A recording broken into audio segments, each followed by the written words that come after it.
Hey, welcome back to Matchball Grid. My name is Andre. Thanks so much for tuning in.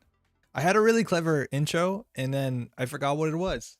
I promise there was something I thought I was meant to say here. Oh, the music's gone. I guess it's just me now. It's February 10th, 2022. Hopefully you're doing well. It's a Thursday night where I am.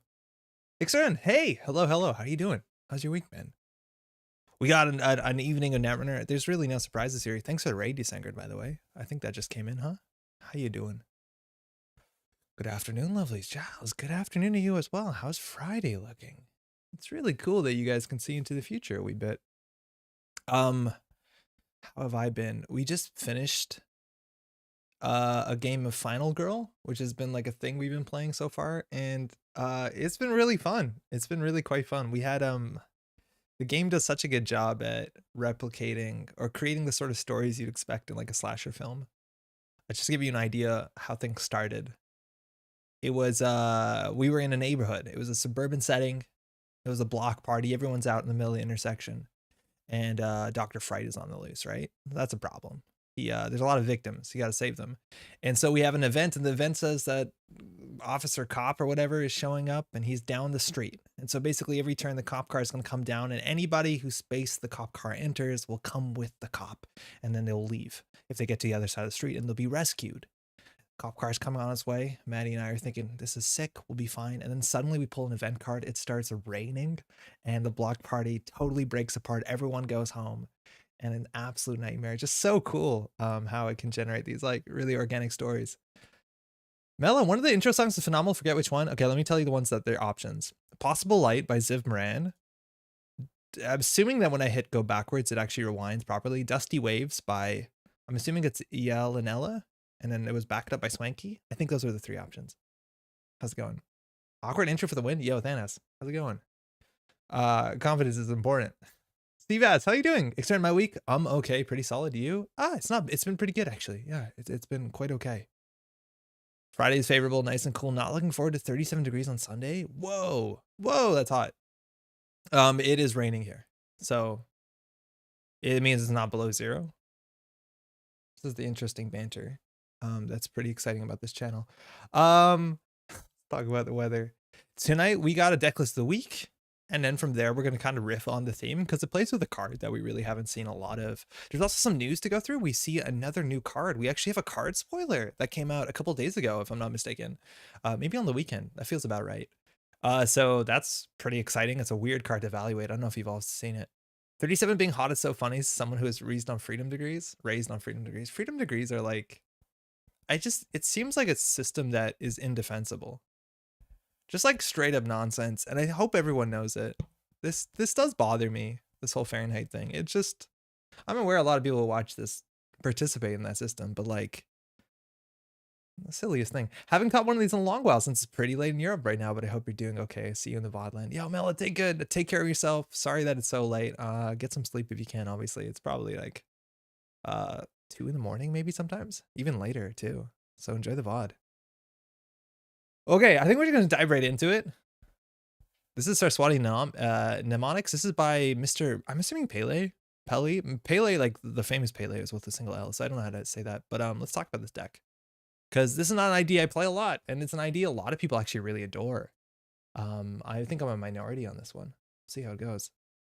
Degrees Fahrenheit is super useful as a human. It's great for weather. I can't defend it in any context. Why is Fahrenheit good for weather over anything else? Like obviously for science, it's silly. It's like straight silly. But why is it good for weather? It's just because like 80 is like everyone likes the number. Fahrenheit make done sort of sense. 0 is really cold. 100 is really hot. Chris, you're right. How's it going? The average temperature difference a human can identify is about 1 degree Fahrenheit. Wait, actually, you're saying Fahrenheit is cool for temperature because people can tell the difference between 30 and 31. It works with 0 to 100 scale. Is that honestly true? I'm not particularly good at temperature. I don't think I could tell you like what the temperature of this room is right now. But that's because I don't surround myself with thermometers. Govrek, how's it going? It's a human scale? What does that mean? My understanding from Fahrenheit was that the high and the low, like the 0 and the 100, were mapped to the hottest day and the coldest day at some location somewhere in America, which as a scientific scale, it sounds pretty steadfast, doesn't it? I don't get it. I can't tell at this point. People are just lampooning it, America, but whatever. As I understand, it's like a comfortability scale. So 50 is about medium temperature. What? For weather, people can feel a difference between 1 to 2 degrees Fahrenheit. 0 Fahrenheit is dangerously cold. More than 100 is dangerously hot. I like 0 freezing to 100 more. Like, yeah, that's how the rest of the world does it. It's a smart one. 0 F is dangerously cold. I feel like saying something is dangerously cold like has a huge range, right? Like if it's 0 degrees Celsius and you go outside without clothing, you'll be on the well. It'll be pretty harmful for you. If it's over 100, you're also very unwell. If it's over 100 degrees Celsius. I have no idea what 100 Fahrenheit is. Like I'm assuming that's like 40. For Celsius, I know 30 is hot. How's it going, Wendigon? 20 is nice, 10 is cool, and 0 is ice. That tracks. That's actually about accurate. 10 is fridge, 0 is freezing, 30 is hot summer, 20 is like, you're probably good to go in a t-shirt, depending. Wasn't Fahrenheit the person a European? Oh, Tetsuzo, I hope not. That'd be wild. A weather doesn't boil and almost never freezes. Yeah, I'm at like, I don't know. It's so ridiculous. I want another scale that, 0 degrees is about whenever milk freezes, 2%. 0 Fahrenheit is about -17. 100 Fahrenheit is 38-ish. Those are reasonable numbers you would see here in Montreal. You can see both of those extremes. That's wild. 100 is about 38. Wow. Wow. Okay. I don't even know how to do with this information anymore. I don't know what it is right now. It's about 0 degrees right now, which is about 917. Yo, Ochin, how's it going? What are we doing tonight? Well, as we will start with the deck list of the week. From that, I kind of wanted to play a bit with Raman Rai. We have some news to go through. Again, there's a new card that's revealed. You can see some Trello boards. So we'll talk about that for sure. It's gonna turn into a measure by weight versus measure by volume, or tabs versus spaces. Tabs is the right thing.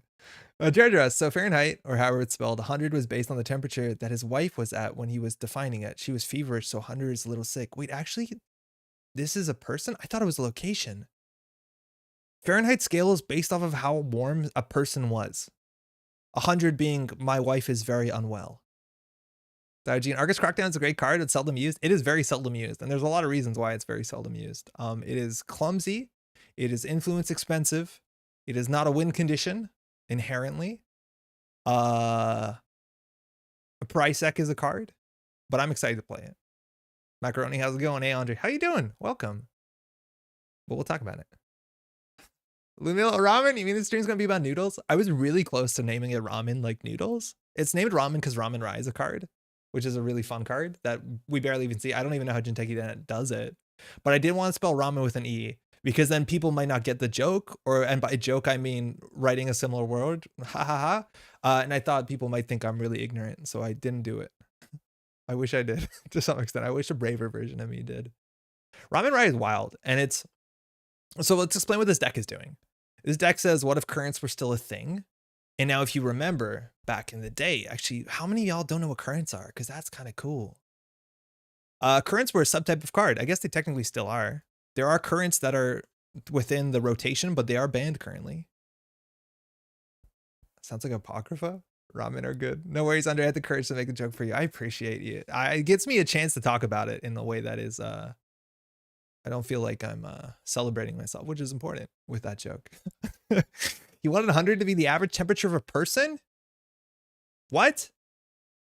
Oh, 38's the average temperature of a person? He didn't take an average. He took the temperature of one person. Wait, 38 is like an average human temperature. 36 is the healthy human temperature in Celsius. But if you have 100, you have a fever. That tracks. Currents were a thing that were in the game for a while. Currents are basically events that or operations that a runner or the corporation could play, and they were basically ongoing effects that existed until your opponent played a current, or until an agenda was scored, or an agenda was stolen, depending on what side played the card. This was an exciting thing that came out during the Mumbet cycle, if I'm not mistaken. Was it the Mumbet cycle? No, it was before the Mumbet cycle. This defective brain chips is what is that symbol? That's when did currents come out? Data and Destiny already had currents. What? What? Gotta say, I don't miss currents at all. I really don't. Yeah, Sads, it was much earlier. It was lunar. It was lunar. Okay, that's a moon. Ah, that's a moon there. Activism. Okay, the basic idea. Net celebrity is ancient. Yeah, that's the oldest. Actually, lag time. That's the oldest, right? Yeah, there's the moon. That's the moon. Okay. Okay, what we said before was wrong. This is not the moon. This here is a different shape. Enhance. Enhance. The moon looks more like a moon. Okay. I thought Fahrenheit was measured as the freezing point in Mercury. There's no way Fahrenheit is that scientific. Exciting thing. Sup on it. Yo, Jenkins, how's it going? And currents were around for a really long time. For those who don't know why currents exist anymore, a lot of people didn't like them, myself included, and eventually they're banned. And I think Nisei is the one who banned them. I'm pretty sure. And so you can check if you search on their blog, they'll have an explanation of why they banned currents. But let me tell you the short of the long of currents. Currents, there were some really powerful ones, and there were some currents that were restricted or banned before currents as a whole were removed from the game. Cards like Employee Strike were just disastrously powerful. Corporations, more so than runners, basically they make their game plan about their identity ability, right? Like if you're playing Argus, maybe you're playing a bunch of agendas. Like, oh, that's not a good example, but a lot of times the game plan and the way you build a corp deck has the corp's ability in mind, less so than the runner, or less necessarily so. Cards like Employee Strike could just be on the table, and they would be on the table until the corp scored an agenda. And that kind of just snowballed in a really unfortunate way. Specifically, if they can't score agendas because their ability is offline, this can be on the table forever. And it's not like you're making any smart decisions when your identity box is blank. It just kind of robs so much out of the game. We built so many good decks back in the day, and then the opponent just said, ha, no. And ha, no is something that doesn't show up as much in the game. There's other ha, no cards in the current section. Not that said that there were currents that weren't interesting. ELP seems like a sweet spot. Enhanced login protocols up here was like a fun and interesting current, if you ask anybody besides Quinn's. So this basically said your first run made through the basic action costs an extra click, and then like that's okay. That's annoying. That's powerful, but it isn't something like this, which is, you know, maybe disastrous. I think the biggest problem though with currents is that the best way for you to deal with a current is to play your own current. And that's sort of like hold it in hand. Ha, I got you. I've turned off your thing. It's not something I really like in card games. I'm not a counterspell player. Like I don't like that sort of gameplay. But the issue is that there's certain currents that were so strong. Like Scarcity Resources is a neutral corp current costing no influence. So this could be in every deck. And it says the install cost of each resource is increased by 2, which is just buck wild. You can't play a game with that on. A lot of your deck is resources, and it makes non-games. And then runners have to play their own currents, except the runner currents were very inconsistent and few and far between.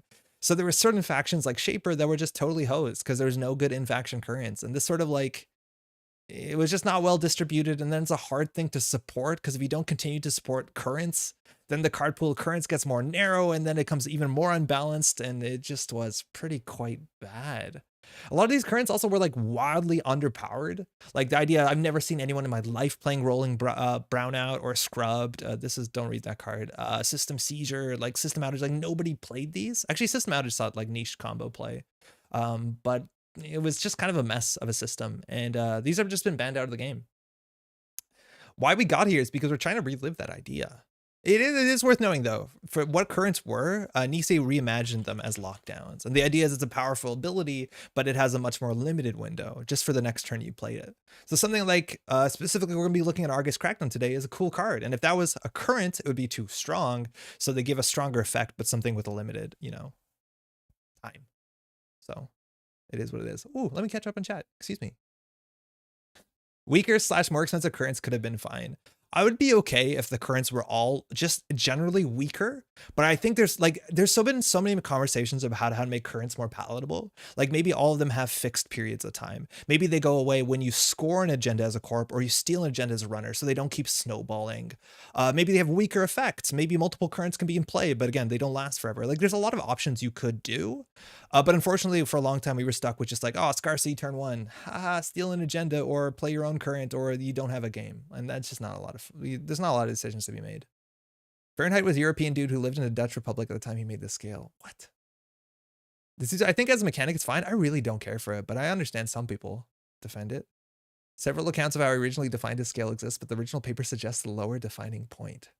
0 F was established as the freezing temperature of solution and brine made from mixture of water. That's way more scientific than I thought.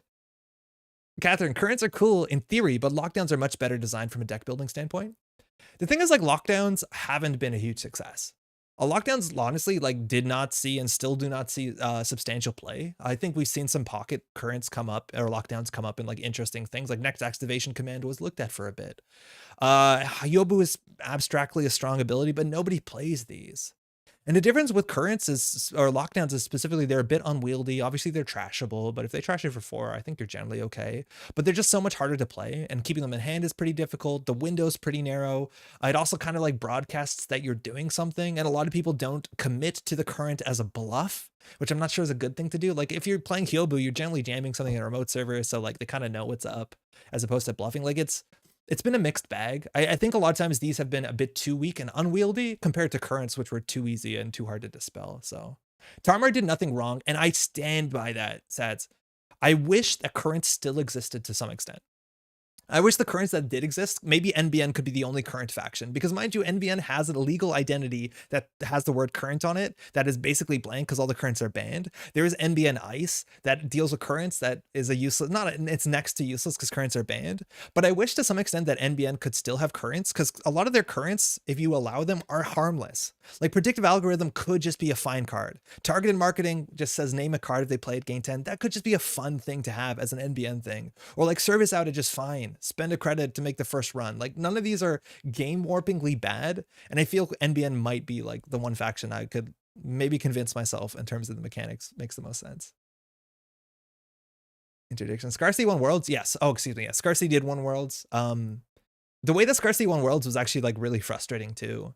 Because if you watch the game where Scarcity wins Worlds, like the player played I think one of Scarcity in their deck, and then the Shaper player just couldn't do anything. Like it was just a non-game. Like you did not see either of these two titanic, like gargantuan Netrunner brains do anything smart. Because Scarcity came down and they were like, I don't know what to do. Yo, Matush in Poland. It's now 3 a.m. Watching you live is hard. Yo, I appreciate the effort. It's very valiant. If you need to get some sleep, I take no disrespect. Good morning. Before the blanket ban, oh, I'm really behind. The SBL never hit the ban list. Scarcity, yeah, never was banned or restricted. That's true. Next in Architects is strong. It's fine. Like next activation in Architects is cool because they can't click through them. Like it deals with Boomerang. Like they're fine. Like they're not bad cards. I think the HP one is the most like obviously good. Yeah, next is fine. NBN currents only, Media Blitz is absolute game warping. Yeah, I don't think NBN, like you can give them all the currents, but I would be fine if the current thing was just an NBN thing, except all the power levels were lower. And Media Blitz is such a fun card. I really like the art on this one too. Surveillance Sweep is definitely game warping. Yeah, abstractly. It's still very clumsy once you play a Surveillance Sweep deck. You realize it's not as good as you think it is. I never like the current system as a whole. To cancel current, you need to play your own current, which I feel forces currents, exactly. And if people don't have the whole card pool, they can't interact with that. Like there are a lot of problems. Yeah. I'm not a big fan of the counterplay, counterspell, spell, counterspell. Like I'd rather interact on the board than just like jam shit out of hand. Anywho, we're gonna try and revisit that, and that's what Mr. Pelly is basically explaining here. And we're gonna recur Argus Crackdown over and over again, turn after turn. I think we have to take a break between the turns just to have this ability as if it were a pseudo lockdown or current. It is a lockdown. Now, is that good? Honestly, it doesn't help us that hard in this deck to win. It's really cute. There's going to be some problems because this is a very clumsy combo, but it's going to be really fun. And Argus Crackdown is a really fun card. For the entire turn after the turn you play this, whenever the runner makes a successful run on a server protected by ice, do 2 meat damage. The ice doesn't have to be rezzed, which is nice, but you have to ice it up. But if they're doing 2 meat damage, that's actually a pretty big cost. Now, how do we capitalize off of that? It's kind of tricky in this deck because we're not a punitive deck. We have things like Ben Musashi, which we'll talk about this, which makes it harder to steal agendas when they have to take 2 meat damage or 2 net damage in a row. We have Snare, which suddenly does 5 net damage as long as it's iced up. And then we have Obokata Protocol, which I think is the best trick that this deck has, because if you take 2 net damage, then 4 net damage, it's a bit tricky. I wished in some way that this deck had punitive counterstrike, but it doesn't. It also means that our ice that does net damage is technically a bit more defensive because, again, they can always jack out so they don't die to Argus Crackdown, which maybe if they took net damage mid-run, they might have to. So we'll see how that goes. I thought it was interesting that generally Corp currents were stronger, but Corp deck building was also more constrained and it was a major cost to slot them. Yeah, that's true to some extent. You're right. Corp deck building is always more restrictive because there's just things that every Corp deck largely has to do. Like largely you play some amount of ice. You have to have your agendas in there. You have to have economy. And then you're only given a couple card slots to play with. You still need a win condition in there. So currents were a bigger cost for the Corps. But again, you play few agendas, play scarcity. It's disgusting. Sentiment Jiro, how's it going? Welcome to the stream. How you doing? You could potentially add a basic action for removing currents. If you did that though, maybe if it's 2 clicks, but then I don't know. Yeah, maybe you could. They'd have to be worth considering. So maybe if they were just like trivial, but then maybe it's like, oh, you're far behind, so there's no point playing the current. Actually, I don't know. I ban currents in my queue because I feel they're even more polarizing and limited. They might be Ixaran, but maybe if you allow the low strength one, you can get away with it. Maybe. This says a single spin doctor. Yeah, maybe that's interesting. We have 15 influence spent. And again, we're trying to do something here. Would currents have been healthier if they had to place X power counters on them? This current is only in effect until X power counters removed. Mark, I've suggested that before. I think many times talking about it. If the currents had a fixed length, I think that might be more palatable. I haven't played Legend of the Five Rings, but from my understanding, when you played cards in Legend of the Five Rings, they had fate counters on them. And then basically for each fate counter on them, you remove it, and then it lasts this longer turn. So the idea is that you could pay more money up front to have the current around for longer, but it's more expensive. So I don't even know if you have to do the pay investment into it more, but I think if they were fixed length, kind of like lockdowns, that might be a bit more palatable. Play currents in a pre-flashpoint pool. They're all pretty bad. Yes. Even E-Strike doesn't have a ton of juicy targets. I played a lot of Blue Sun back in the day, so man, I did not care for E-Strike. Scarcity was way over the curve. Yes, scarcity was way over the curve in terms of influence and cost. One, no influence, one to play. Come on. Even if it was like, it's not the first, it's every single thing you play, which is so wild. And that was the part that was maybe the most infuriating about this card, is that it allowed your opponent to have no interest in counterplay. Like if this is just said the first resources increased by 2, then people could actually play around it intelligently, like hold a hand of 3 resources and then play all 3 of them in a turn. That's still not a great turn and it's still a very strong card, but like that at least allows the player to do something to fight this. When it just says all your resources cost too much more, maybe the designers of this game wanted to push people away from that sort of drip econ resource package to play more events. That still didn't work out because the event economy just wasn't there. Daily cast, the time-based runner current. So yeah, it just, man, it was a very frustrating card for a while. The L5R puts in ways to cheat its core mechanic in the core set. Oh, no way. I've never played L5R, but I actually want to try it. If I can find a cheap core set, I'll probably pick one up. I thought about playing some weaker current, but it's a lot of slots for a mechanic that's still going to end up hard to interact with. That's fair. Power creep in Flashpoint is pretty wild. Flashpoint was a huge upwards trend in power level. Currents, regardless of currents, just in general. I have opening hands that are win-lose depending on whether or not turn 1 scarcity happened. Yeah, it was an absolute nightmare sometimes. So let's talk about what this deck wants to do. It wants to play Argus Crackdown over and over again. And Mr. Pele explained how we're going to do this. So firstly, the issue with Argus Crackdown and the issue with most lockdowns is that they take, all lockdowns is they take an operation. They take a click to play as an operation. So that means if your whole turn is play the lockdown, all you can do is install advance, which means a lot of these decks are not interacting with 5/3 agendas. Now, that being said, a lot of these lockdowns came alongside other ways to help support the 5/3 play. So the idea is you could play a lockdown, install a card on top of something like a La Costa grid. And La Costa used to be a really popular card just a bit longer ago. So that was actually fine. You could, in theory, play the like Jinteki Hyobu Precog Manifold and score 5/3s off La Costa. And that's actually quite cool. We modernly also have seamless launch now, which, you know, you can score at just about anything, even when you play a lockdown, which is kind of cool too. But we haven't seen enough people explore with this. We played like a NAPD Gordon deck a while ago. I looked into L5R and the game length turned me off. Yeah, I've heard that from people. And I'm not like, I just want to try the game because I don't know any of the mechanics. There's also games that turn 1 scarcity is countered by turn 1 corporate grant. Yeah, that was so bad. It was just like decks that you'd even hold your scarcity because you're like, if they play corporate grant, my Jemison deck is over. So, or not corporate grant as well, but employee strike. Excuse me. This deck is getting around the fact that we're playing Obakata by having Saraswati and mnemonics. So the idea is that we can play the Crackdown, install and advance for a single click, Obakata protocol, and then advance it one more time, which basically gives us a built-in click compression.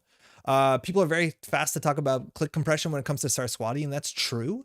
The issue with Saraswati compared to a lot of other decks like Palana or even to some extent the new Jinteki Restoring Humanity is that while it saves you a click, it's still not strictly an economic ability. Like you still need to make enough money. Like you think click compression is really good because you have another click left so that you can like hedge fund or something. But like from my experience, almost every Saraswati deck that I've played has had issues with economy. And I don't know whether it is Jinteki just doesn't have enough economy right now, and we've been propped up by the Polana credit every turn. There's a big chance that's the case. Maybe we're okay with this now that everyone has a pad tap, but yeah, this does give you the click compression you need. Saraswati also gives you the ability to install and advance traps. Now at that point, you're install advancing a snare, and I don't know if that cost is, specifically in a financially starved deck, is worth them thinking, is this an Urtica that'll do 3 net damage or a snare that'll do 3 net damage? I don't know.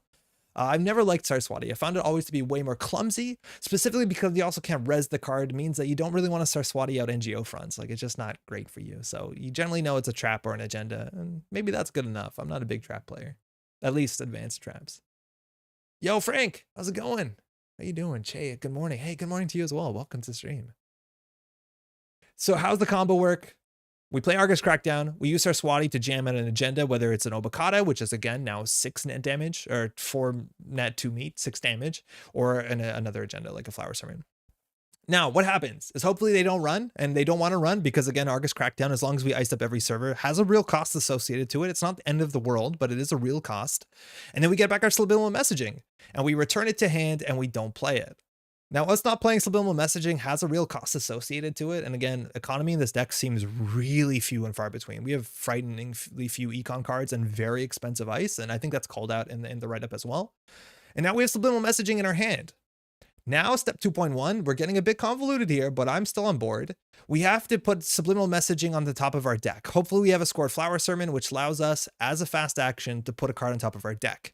If we do that before mandatory draw, we have now enforced ourselves to mandatory draw in operation, which means we have Raman Rai on the table, who we've also iced up somehow and the opponent hasn't trashed because they took 2 meat damage 2 turns ago.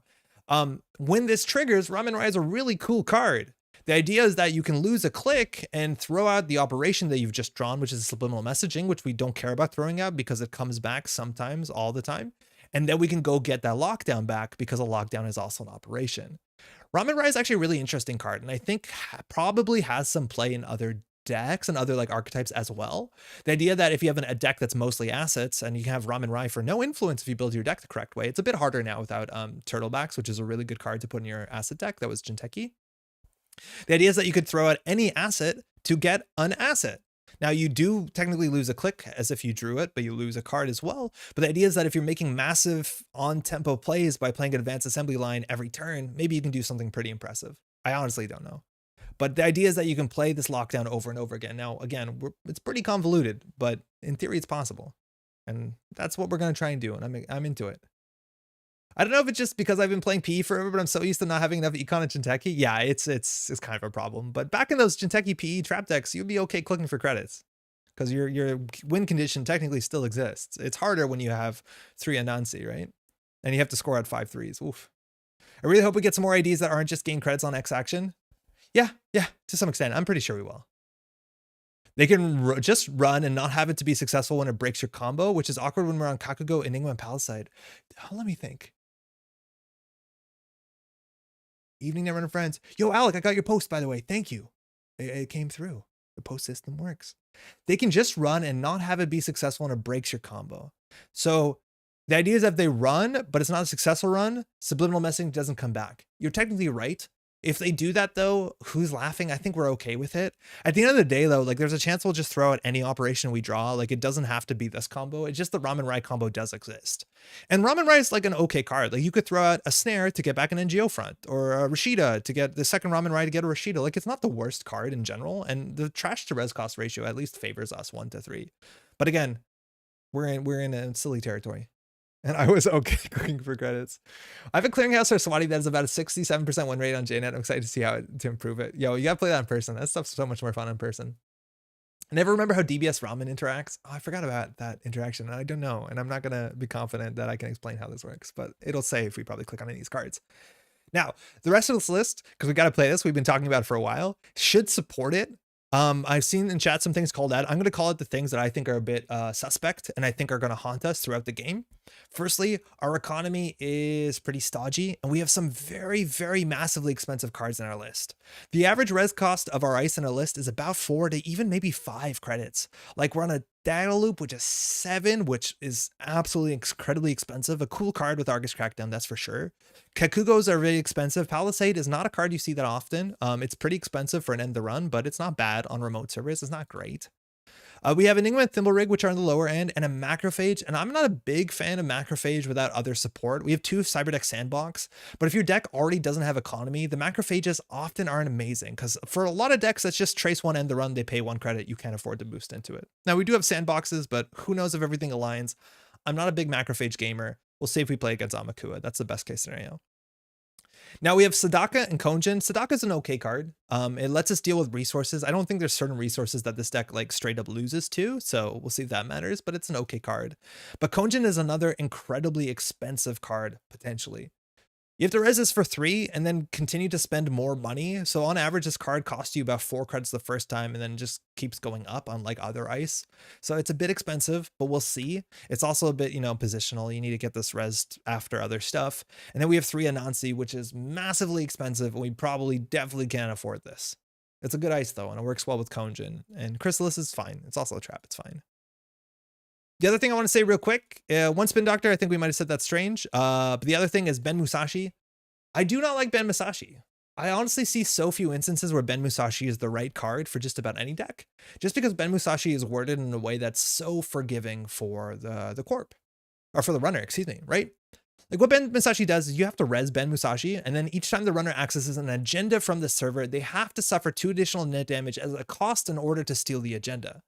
So that means a couple things. Firstly, it means that this will never surprise anyone. This will never kill anyone. This will never hurt anyone unless it's okay and they've opted in to do that. I don't like that.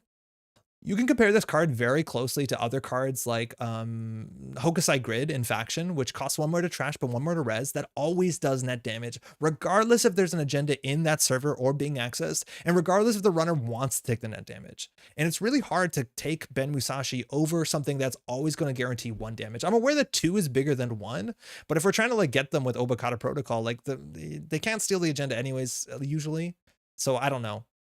On top of that, even over Ben Musashi, I'd rather play Prisek, and Prisek is a 0 res 3 trash cost neutral upgrade, except every time the runner hits it, you have to pay 2 credits to use it. It generally doesn't fire more than once, so that makes it very similar to the cost of Hokusai Grid, but it does a single meat damage and gives a tag, which in some ways, besides the trash cost, makes it very, very, very similar to, if not better than Hokusai.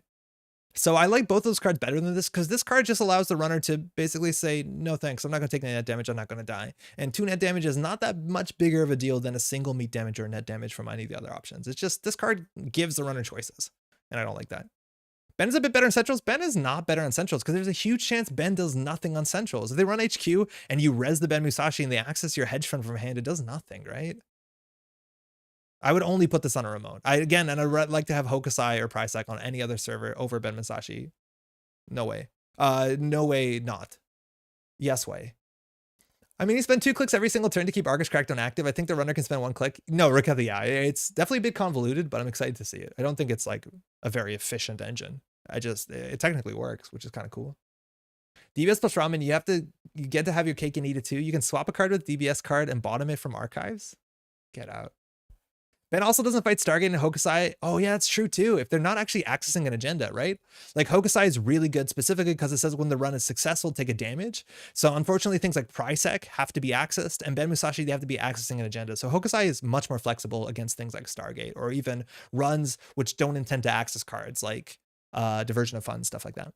So yeah. No, there's a lot of reasons why Ben Musashi is actually a quite bad option compared to all the other options. It's just way less flexible.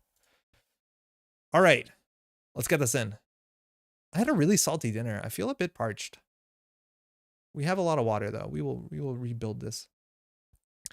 It's definitely stopped me from losing to medium for a small amount of time. But yeah, for like 1 run, right? Like they just trash it. Currents are back.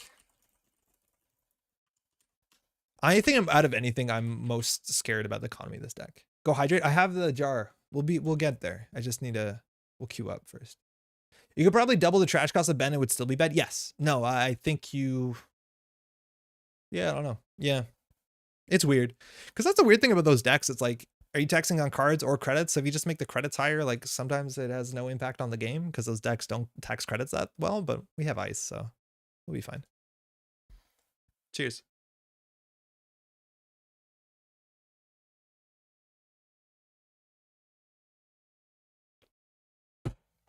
Okay, I didn't mute. You got to listen to that. Apologies. Probably should have considered muting. I'm a professional. 6 to trash seems ridiculous inherently. Yo, a lot of the executives are 5 to trash. They give you 2 agenda points, but I don't think we consider that. As a new player, what's the best place to organize games online? Deadeye Night by a mile? Firstly, welcome. Green Level Clearance Discord. Green Level Clearance Discord is a Discord that we will gladly give you a link to. It's open to the public. And there, they're specifically looking for game. And also, if you want to learn the game, you can do @mentor. And anyone who signed up as the mentor role will get that message when you ping someone. And I'm going to mulligan this. And basically, you can say like looking for a game, looking to learn the rules. Or you just say like newer player looking for game. And they're looking for game lobby. And then someone on that same sort of level, assumedly, will hit you up. Definitely Green Level Clearance Discord. Hey, thanks. You too. I missed the first time we were talking. It's fine. Okay, we're playing against Smoke. Smoke has stealth, which means that she's inherently pretty good at building with ice. This is the sort of matchup where rezzing an Anansi is a bit of a nightmare because we pay 8 and then she bypasses 1 Anansi a turn for 2. Wait, if she bypasses Anansi, it's a problem, right? I'm pretty sure it's a problem for her. I would love that link. Okay. Does anyone have it? Firstly, Macaroni, huge save. If you go to that thing that Macaroni just linked, nearearthhub.net, if you go there, there'll be a page that has links to all these resources, including how to get to the Green Level Clearance Discord. If someone in chat could kindly, I should have it on lock, paste the Green Level Clearance Discord invite link. If not, Deadeye Night and you're left hanging for like 3 minutes, I'll get it. Hopefully you can hang out for 3 minutes. I don't know. Yeah, she will bypass. Oh, is discord.gg/GLC? You're saying that's sick. I didn't know that. She has to break, which is 2 stealth, 2 regular. Oh, okay. So she has to break. Sorry. Ready to go. Don't worry. Got it. Nailed it. Okay, perfect. Seriously, introduce yourself, Deadeye Night. Everyone's very, very, very pleasant. This community is like very quite something else. Okay. Opening hand. I don't know what to do. I guess we play Subliminal. I don't know if she wants to run. Like we can just ice up both of our centrals. Now, Palisade on remote server is a bit better, but Kakago on remote server is also quite good. We can definitely put this on HQ. This is the one that we're most likely to want to res, though she does break it for 1 very soon. And the question is, do we just put a Kakago on R&D? In theory, she breaks it for usually 3 credits, but this is a card, which kind of lines up more with our ammo. We should have drawn first, so that's definitely a mistake. You want to draw first, and then we'll put this on R&D. And then maybe hopefully we can move it around with Nimble Rig. I don't see a world where that's a thing. I'm going to put this on R&D. Generally, they'll have R&D pressure, so it's good to get the Kakago there. Bypassing Anansi, pretty miserable. Oh, Proco. Haven't seen that in a while. Jokes on them. We're going to go ahead and okay, firstly, you need to remind me to use the Saraswati mnemonics ability because I'm going to forget. Early Proco is pretty good.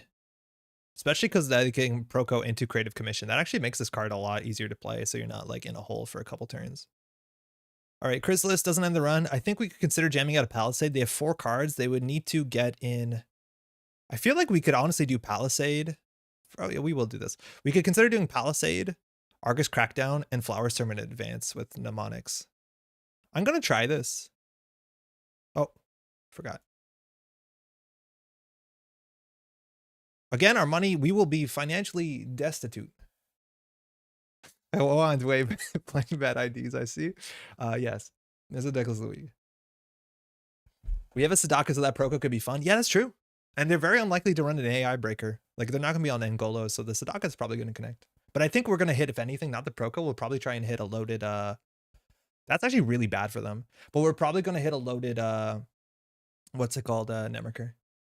Enhance? I think that's as enhanced as we can get, really. It starts to fall apart if we enhance a bit more. Actually, no, we can probably get away with that. Polongi, maybe? It's not really likely. A lot of stealth lists are like pretty high up on their MU because of things like Mantle and SMC and stuff. Okay, so Guru Divino is actually really awkward with them. Very, very quite awkward because they can't take net damage or meat damage as a cost, so they can't steal Obokata until they get rid of this, which is not too hard. But that means to make a successful run, they lose us or get pay 4. I think we're just going to score this out because this is actually a very strong ability. have barely ever scored one of these out, but this allows us to do some really powerful things, especially now that we have a snare in hand. The issue though is the first snare us pays 4, they pay potentially nothing. So I don't think we're gonna use this for snare. But we want to try and do this every single turn. Okay, they turned off our thing. So we're gonna try and use this. Reveal the top card of R&D. What do we do? Reveal planogram. Choose a card in HQ to move to the top of R&D. I guess Raman Rai. I don't know. Not great. Jinteki's kind of bloated with strong 4Ts. Yeah, they really are. Okay, so this, if we draw an operation, we get back Argus or Subliminal. Doesn't seem amazing. I feel like we need the money from the planogram more than anything else. The problem is we're not building the board state. So I think we could consider clicking for a credit, playing this for credits, and then just icing up archives so we can kind of get the Subliminal back over and over again, because it kind of seems important how things are going right now. And we don't want to get them to get free runs based. They have 18 credits, god damn it.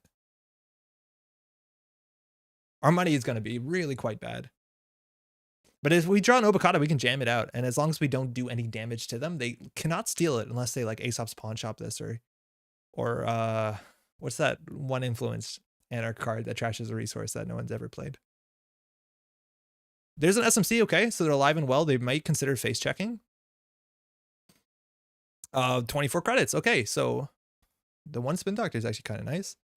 Our singleton. Isolation, yeah, that's it. Yeah, that's a card you can play. Theory, it's okay. So as long as we don't do net damage, we actually could jam the Obokata. We can't do it this turn. Oh, actually, we can do it this turn. I forgot what we're all about. Let's hit the win button.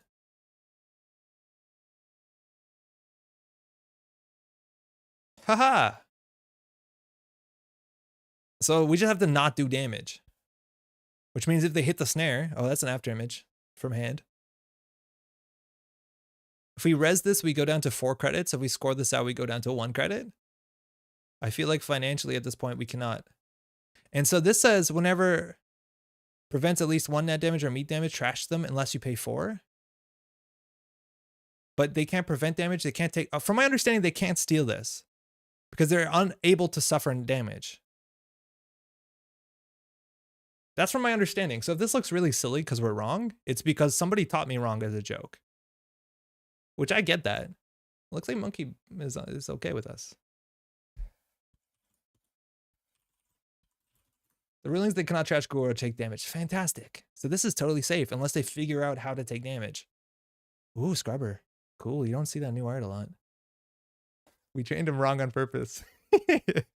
I haven't seen that film in a really long time. But I do say that. I say that quote a fair bit. For better or for worse. Yeah, so we've trained him wrong on purpose. It is a good joke. So now we don't want to res the Guru. Sorry, the Kakugo because of the Guru. And until they jam down a conduit, I think we're okay with this. Imagine installing Neready Eyes to kill Guru. Next level. Okay, so they saw the top. This can force a shuffle so they can see the top again. I will shuffle. These 2 cards are worth shuffling back for them to get another single access. And they trash it for free because of the Scrubber, so whatever. Face to foot style. How'd you like it? Yeah, exactly, Vaughn. There's no way that film is as funny as it was when I was 14. The idea behind it is really good. Okay, so we want to protect our Rashida and we want to protect our snares. So we're going to hold our breath while we access. Oh, Raman Rai, trash that for 1. Oh, you do not know how to have fun with people, huh? Okay, so now we can break lock with the Flower Sermon. I'm going to because I don't see what else we're doing.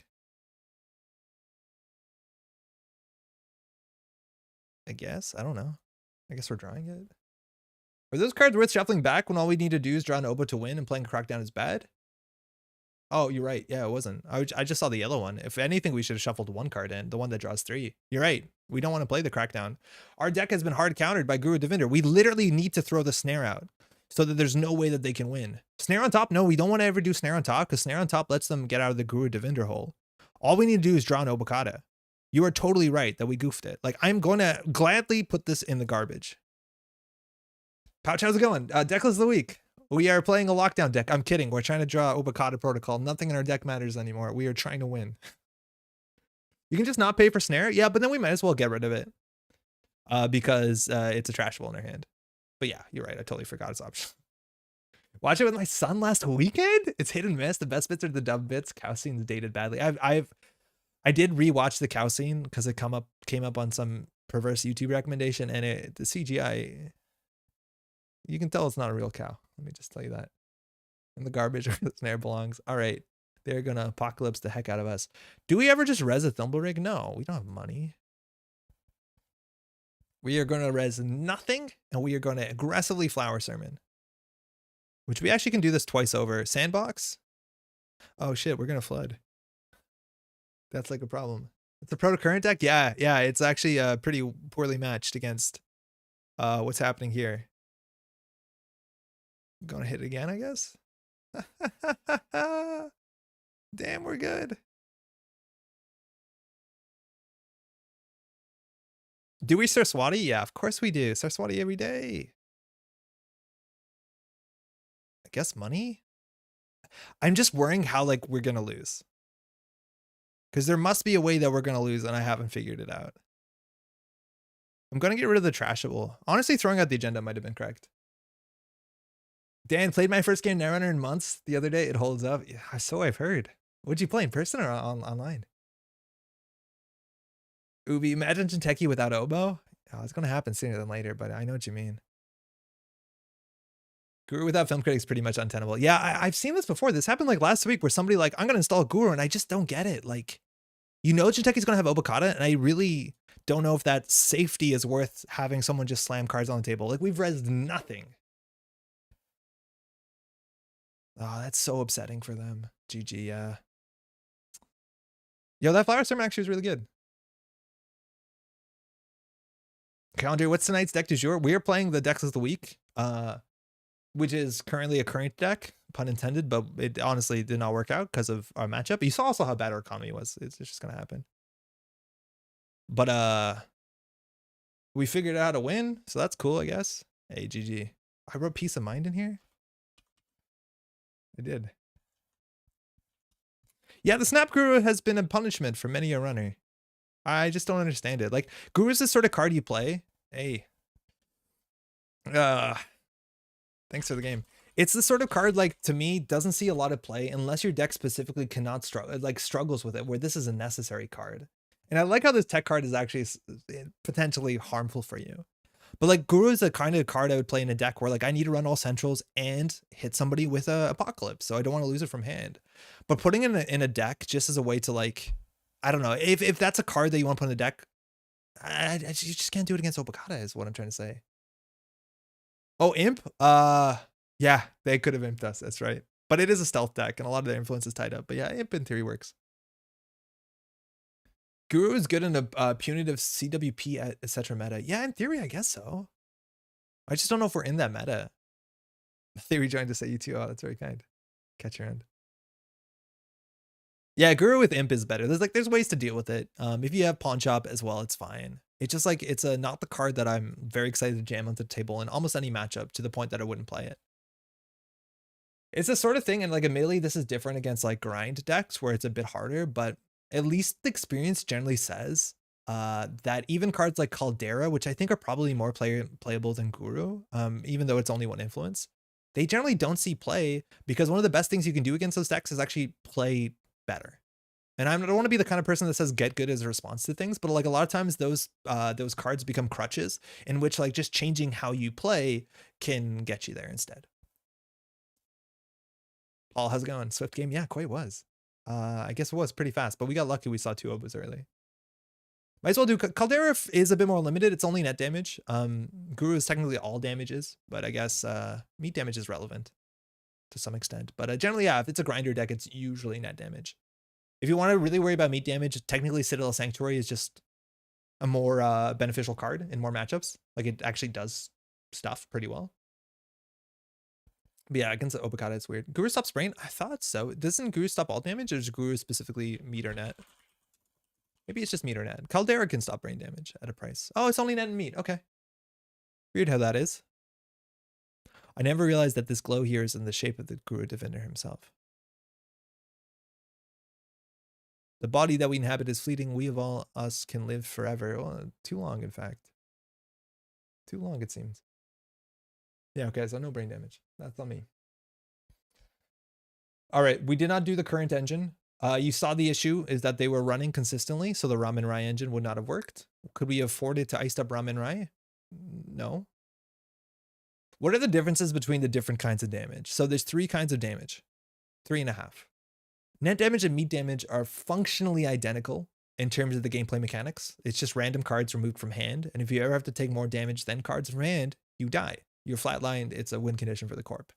Now, the difference between the net and meat damage are largely just thematic, based off of what cards interact with them, cause them, and what cards defend them. Meat damage is meant to be physically somebody hurting you, bombs, bullets, fire, your friends getting, kidnapped. It's meant to be something happening in the real world. Net damage is largely some sort of like cyberspace hacker damage that hurts you through whatever Stevenson imagined the internet to look like at some point in time. But functionally they're the same. Brain damage, though, is the one that is mechanically different. So much as that it is cards from your hand, and if you don't have the cards, you are flatline, but it also for each brain damage you have permanently decreases your maximum hand size. So if you take 2 brain damage, your hand size is now 3, and you only have to discard down to your hand size at the end of your turn. If your hand size ever becomes negative at the end of the turn, you are also flatlined. That's a pretty rare. Ixaron explained it in like 1 sentence. They're all the same, except brain damage gives you -1 max hand size. Yes. Net tends to come off ice, meat from operations. I think that Elwin, how's it going? That's a bit of a generalization, because a lot of the meat damage does come from operations. That's true, but there's a lot of assets. There's a lot of characters. Again, it's people that do it. A lot of agendas do meat damage. There's very few ice that do meat damage. That is true as well. But net damage, a lot of them comes from operations too. You're right, though, that the ice does. Yeah, okay. That's probably correct. That's not that far off. Max 45. Whoa, that's a short fuse. We're at max 60 out here, max 70. Okay, so opening hand, longevity, thimble rig. We could consider just jamming behind the longevity. I'm going to do it. Actually, no, longevity's terrible. I thought longevity did something. Excuse me. So would meat damage still harm Apex? Mechanically, yes. Apex specifically has cards that they can interact with stuff, but yes. Imagine it not so much as you can punch Apex, but you can destroy the machines upon which Apex exists.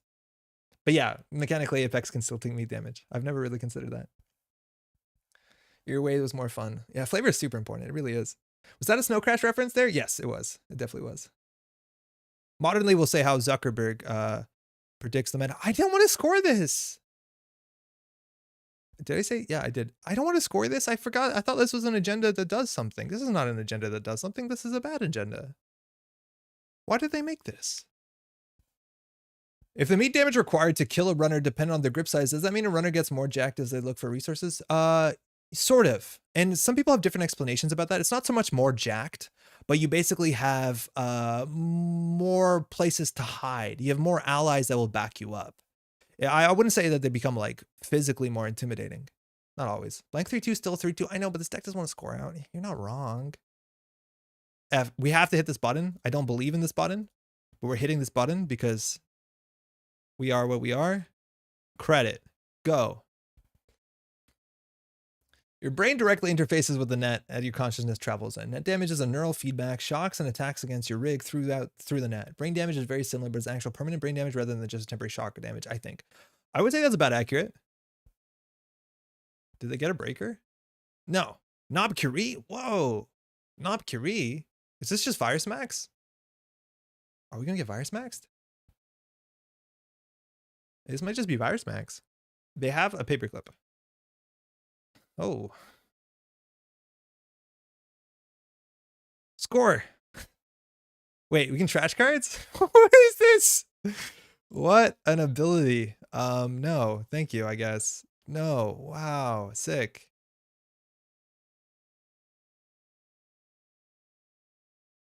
Tempo positive. Yeah, Hive Mind Max does typically run 45 cards, right? Yeah, it is Hive Mind Max. That's an issue because it could easily just fermenter this.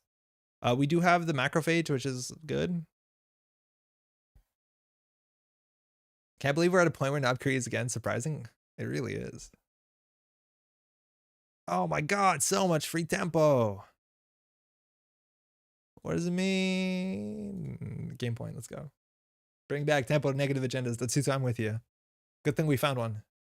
This one technically is tempo negative. And we can use this to panically draw for economy. Flower Sermon Dan, you're totally right. It's like way more fun than it looks. There's just way too much text on this. It looks like you have to do a comprehension test. It honestly is a very fun agenda. We could make sure that they hit a Kakugo. Yeah, why not? Enjoy a palisade. No further action. This is once per turn.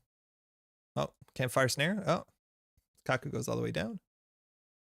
Please don't hit our snare while we cannot afford it. We can't afford the snare. Yeah, we would consider giving them the snare, but we kind of need 4 credits. I jealous who got the flower sermon watercolor prize from RCDL. I didn't realize. Oh, yes. Wait, yes. I don't know if I'm thinking of the right ones parallel. I have a series that was, I forget the name of the artist who did like a bunch of the Jinteki cards. I guess they were the watercolor ones because I think I have, I'm not sure. I think I have a flower sermon. They're really quite nice. I don't know the artist's name. I wish I did. Put the planet ground on top there because you're going to play it, so it gives the least info. Yeah, you're not wrong about that. Yeah, you're probably right. Yeah, it's Calypso. Yeah, 100%. Yeah, I have the whole Calypso set. It is very, very quite nice. Can we Google Calypso with a K and a Y and a pso, and you'll see they have a really nice alt art of a lot of the new Jinteki cards. Okay, access to Breaker, yes. Do we purge? No. Yeah, Calypsos are gorgeous. They really are. I think we want the money for better or for worse. The issue like with install advancing this with this is they run it like we get nothing. Like I don't, Saraswati is awkward. We've been doing pretty well with Saraswati though so far. I think we want to get the Kugu on R&D. I just don't want them to like, I will do the money, whatever. And then we can snare them, which is potentially good. But sometimes you put a breaker in the bin and it's actually quite bad. I'm clicking for a credit. Again, our economy is pretty bad. We can now res both our ice. They hit labor rates and a cookbook. We want to watch out for 3 labor rates. If those are in the bin, they're going to have a really hard time in about 5 turns or so. 5 to 7 turns. Because they do draw a bit. They need to draw.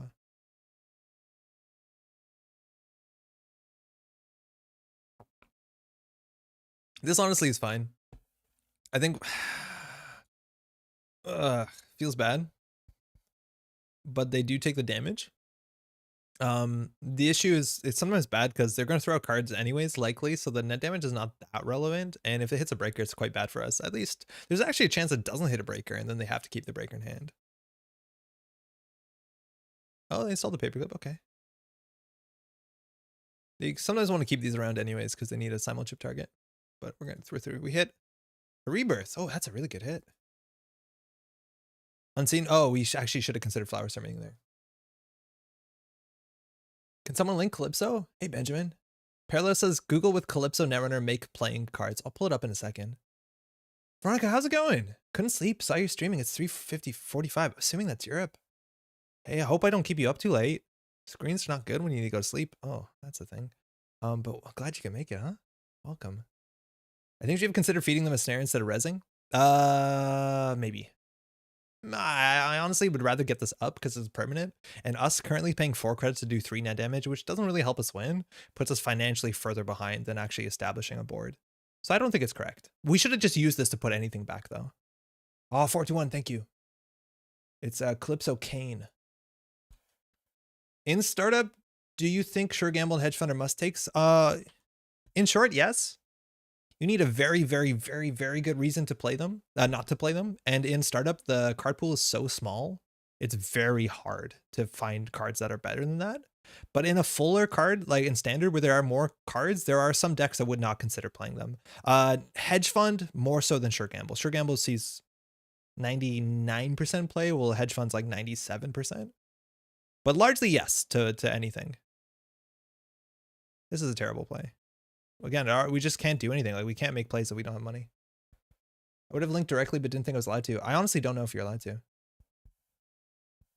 Streams aren't good when trying to go to sleep. Can't confirm. Sorry, Solomir. It's just the blue light. Just turn Flux on. I'll talk quiet. I can ASMR y'all to sleep if you want. Yeah, but that's a problem. We'll resin pop this before, so they have a chance of hitting the snare, I guess. Kakugo, they're going to imp that, I reckon.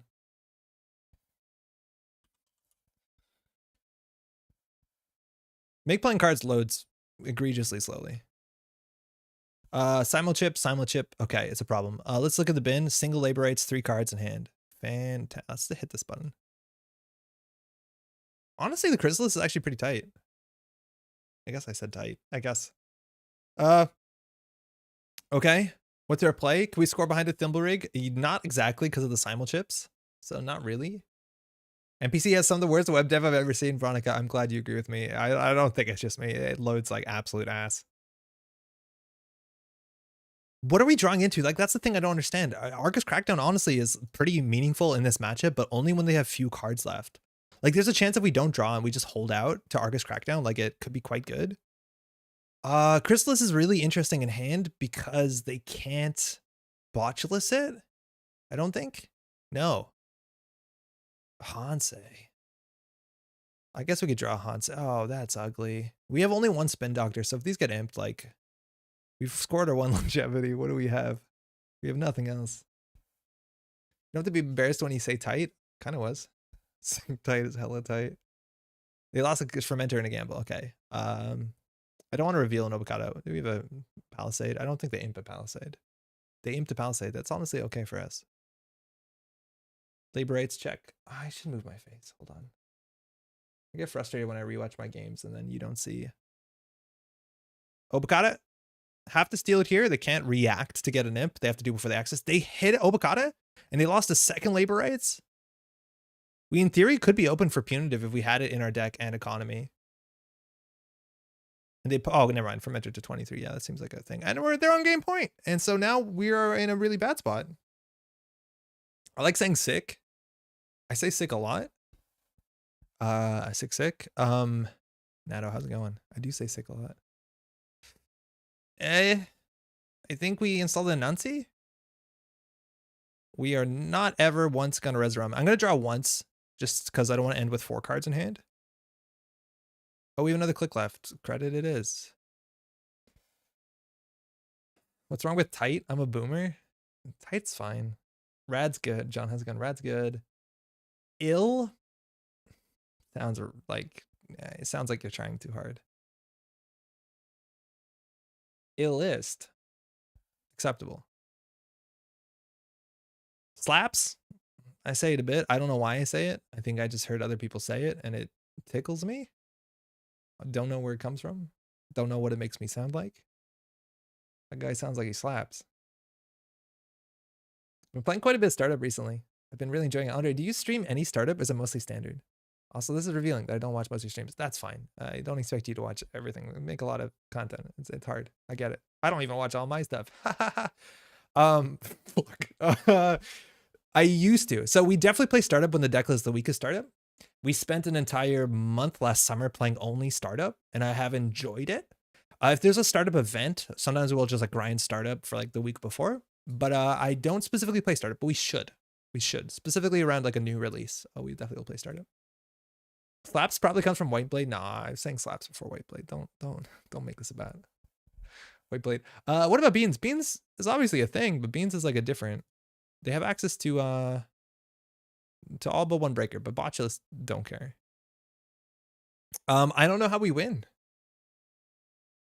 I do not know how we win. I do not say Pog because I do not understand Twitch. Like, what do you call it?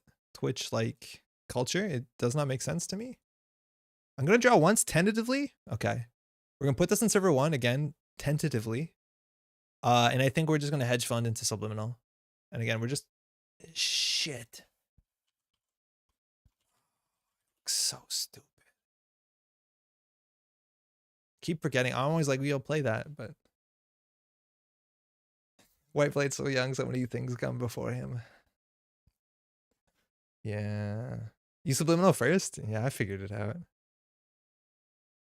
Cards like this where it's like you can play and get a click back, to me it just says, it doesn't say that. I would be like hedge fund, subliminal, pass turn, and then their opponent would be like, you lose worlds. That's fine. I struggle with slaps too. It's good that we're all like slightly self-conscious about the language we use. It's important. So the issue is like once they get a hive mind up with a lot of counters and they just dunk a conduit and then we lose. But hey, we should have Argus Crackdowns. We're going to res the Raman Rai and then we're not going to have scoring remote, but it's not like Thimblerig was our, oh, there it is, was our scoring remote. 7 cards left. We just want to basically Argus Crackdown for as long as possible. Because they cannot sustain it. It is unsustainable. 6 damage with the Obakata. If we find our 1 data ward as well, like this is the one time where this deck has is acceptable. We also could double advanced snare. Oh, we can't. We can only single advanced snare. The cat's meow. Damn, that film was the cat's meow. Swap 2 cards. We could get a we could trade a Raman Rai for an NGO friend. But we'd have to publicly show them what we're up to. We'd have to show them what we're up to. We have to say, this is an NGO front, this is a Raman Rai, and we lose a click. I'm going to say no to that one. Chief? Yeah. Okay. I feel like I've heard a comedy stand-up routine mention that. I don't think I've heard that one. The bee's knees is, I think, a more acceptable version. All right, they're going to deck out. They have all breakers. They have 20 credits. Feeling pretty strong. Have we seen the conduit yet? No. We have not seen the conduit yet. I'm going to draw deep. Oh, that was definitely a disaster. Overall, that was pretty bad for us, I would say. I would say that was regrettable. With 1 Spin Doctor, there's a lot of things you can do in this deck that are quite regrettable.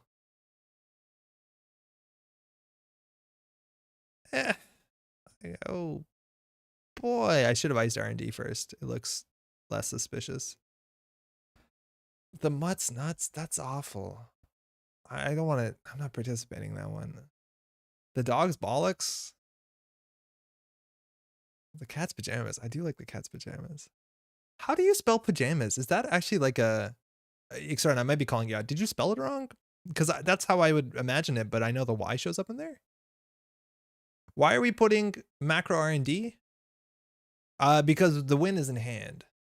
They can run R&D all they want, but if they run hand, we lose. Oh, you're from SXA. We're putting this on R&D just as like minimal conduit insurance. Oh, wait, hold on. We have not been paying attention. I've had labor rights for labor rights, rebirth labor rights. So the rebirth just got played. So now they're Omar and now we lose. Only see pajamas from Australians in my experience. So Elwin, it might actually be like the Queen's English thing. Maybe Canada, we do it correctly as well. Maybe we pajama while America pajamas. And of course, as they say Y in America and in Canada, we say Yed. I'm Australian, definitely pajamas. Okay. All right, Progenitor, I've had worse. That's out. They did not Omar. Gonna panic for a Spin Doctor. We have to ice up archives. Oh, we're so done. We have to ice up archives for Crackdown. Oh, the end of the world.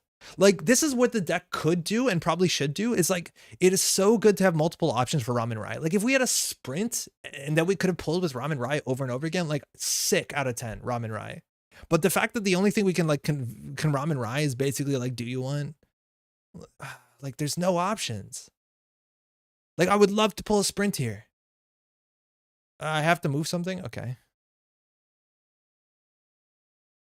No. Yes. Do you want to hold your whole deck? You can.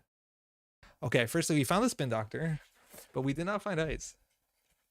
What just happened? So anytime we draw a card, Raman Rai allows us to lose a click, which in theory is not possible unless we've already got our clicks allocated, which would be after start of turn trigger, I think. Yeah, technically. So that we could trade a card from our hand that we've just drawn for a card in the deck of the same type. This is a pretty advanced interaction that sees very little play, but the idea is that we could throw out right now an asset or an operation that we drew to get an asset or operation. No. Okay. Okay, so unfortunately this has to start with this, which means more cards. Still no ice? Are you kidding me? From archives, yes. What about the runner's identity? So they have Rebirth, which is a card you can play one of in your deck, and it basically says throw your ID in the trash, become a different ID in faction. So they became Omar. I think I said from archives. I mean from archives, yes. First 37 degrees is hot, now Hawaiian pajamas. Just ain't right. This is like just kind of bad. At least now we can like on tempo get rid of our agendas. It's kind of cute. Like, unfortunately, the thing is, like, the Argus Crackdown does nothing because Archives is not iced. But wait, hold on. It said treat a successful run on another server, so I think Argus Crackdown works.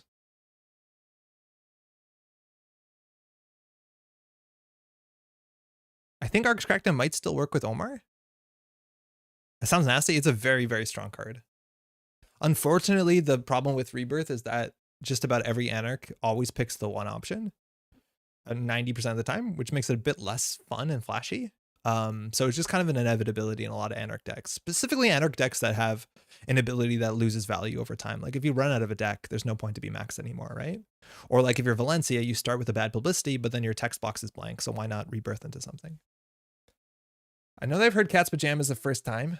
Anthony Jeselnik used it as a joke. He's a drag comedian. Search at your own risk. Also firing the maternity award. I think I know who he is. I don't know if I've heard his stuff. Are we going to trust JNet to have Argus Crackdown properly implemented? Yeah, I would say so. I'm pretty confident. Because all the Crackdowns work the same. Like, there's nothing bespoke about Argus Crackdown. I know what you mean because nobody plays it. I should move my face again. But it's you know, all the Crackdowns function identically. Wonder how Rebirth would work thematically. For what it's worth, it came out in the Mumbad cycle, and the whole idea of like reincarnation is I'm going to sound really ignorant, a Hindu Buddhist thing. Oh, I regret talking about it. I should have known before I opened my mouth. Any excuse to prove how ignorant you are in front of people. You've played it before and it worked then. Yeah, the question is like whether it works with Omar properly, but again, I'm assuming what's defined as to be a successful run exists outside of Argus Crackdown's domain.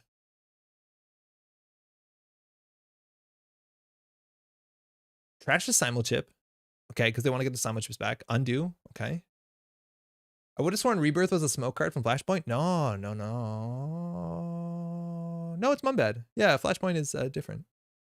I wonder why you think it's smoke. That's weird. My volume is fading out. The embarrassment level is just turned up. Yep. Okay, there's a Amakua, and Hive Mind says that this virus counters on everything else, so Amakua is at 2 strength. Now we're labor rightsing. It's related to both Hindu and Buddhism. Jar Ross, huge save. Now I seem so clever. Thank you. To be fair, I started playing with a revised core, so it was before my time. You know, that's totally fair. I'm not like, it's not, oh my God, you're wrong. How embarrassing. It's more like, oh, that's an interesting connection. Wonder what that's from. Second simulchip. We're 2 labor rights in. Looks like we live another day. Swap 2 cards. No. And we never res the Sadaka. So this is where we get our infinite engine, right?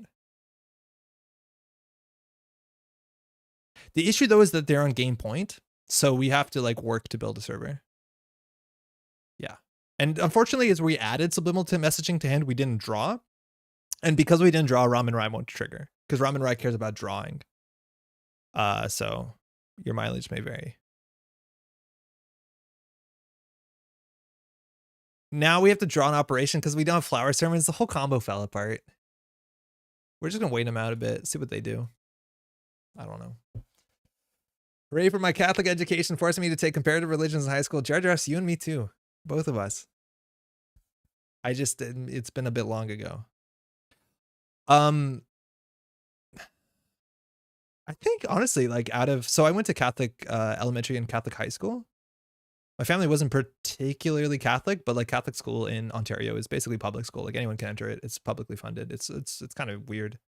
I'm gonna res this just so that we have it. But yeah, I think the favorite religion classes that they offered were the comparative religions that actually taught you like more globally about what other people are doing. I don't know how accurate it was. I'm pretty sure they probably taught us some amount of inaccuracies, for better or for worse, probably for worse. But it was the most interesting because most everything else was, you know, the same sort of stuff you were hearing since elementary school. I'm so addicted to yogurt and frozen raspberries right now. There's like an aspirational goal, which is basically just be in the summer, be outdoors, eat berries. And I don't exactly mean like a bear, but it's weird how simple like you can make your life and be okay with it. Before your time, maybe you played it in a previous life. Bad Rebirth jokes, hashtag. I appreciate it. I don't think so. Ah, beautiful. Okay, now they only physically have 5 cards, barring the labor rights. Is this our window to win the game? Hold the phone. So we have one more copy of... Do we have 2 copies of Kakugo?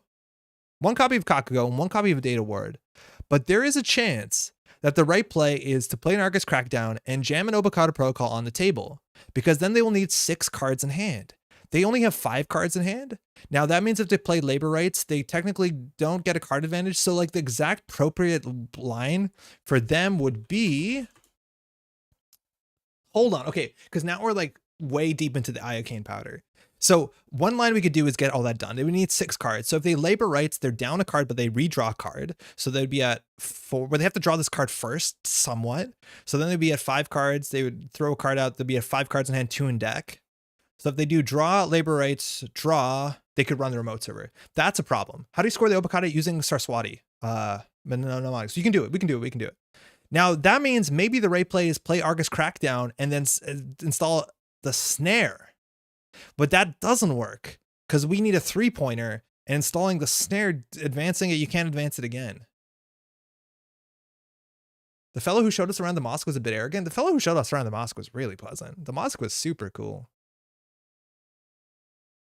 I'm going to just take a chance on this. I think they can play it the right way around. Like they have to basically labor rights aggressively. Oh no, they can just imp the agenda. What am I talking about? You can't bluff snare. That's the problem with Saraswati. Like you can't bluff the snare that hard.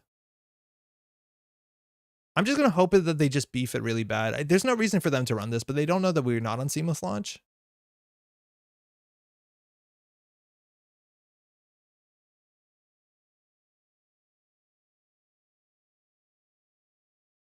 Nah, this is probably bad. Go for the Obokata. The issue with the Obokata is they just pull imp and then the game plan's over. Like they definitely pull the imp. And then we 100% lose. At least we have a spin doctor, but we already have 2 agendas in there. If they don't run this, I'm going to be really upset. Even if they imp it, they still take the meat? Yeah, but it's not that bad.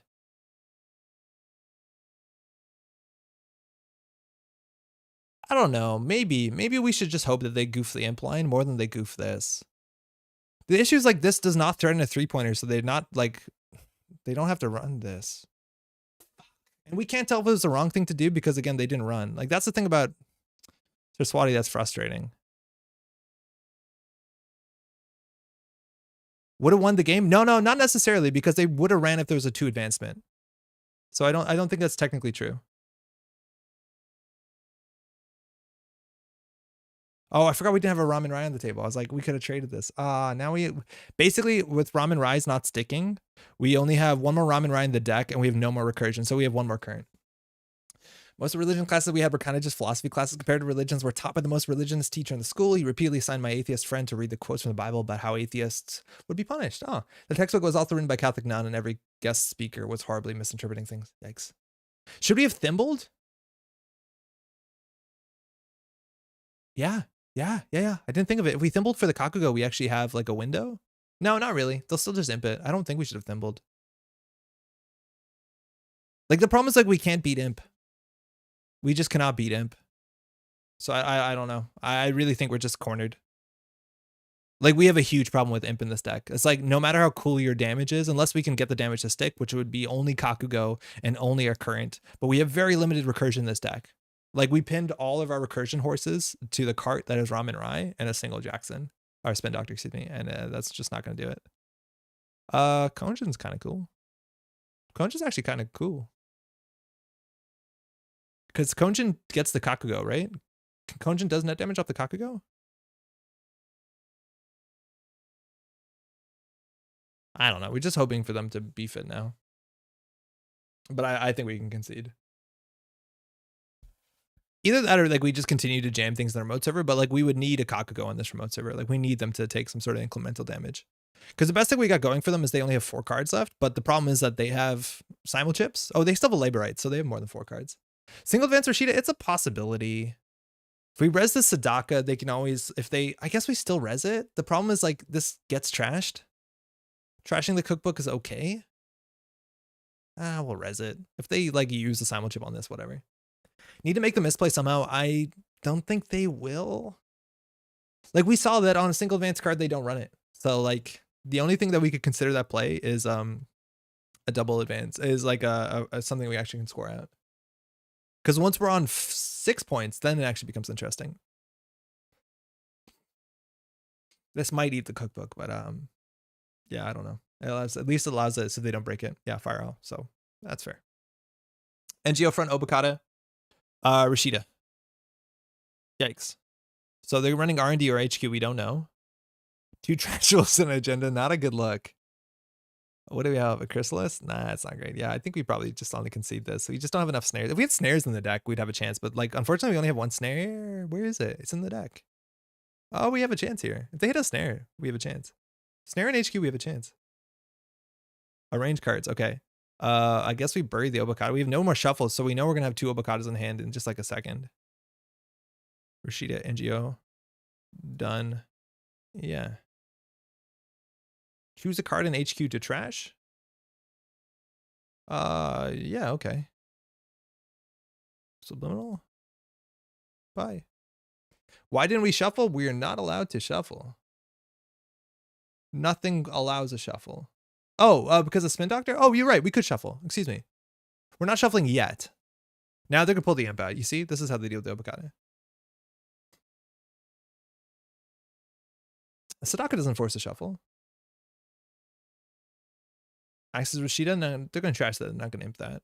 Unless they want the Maku counter, but I guess that doesn't change it. This will trash it over imping it. I'm not sure I follow XRN. Sadaka doesn't let you shuffle. What? Or shuffle R&D? I have never read that sentence in my life.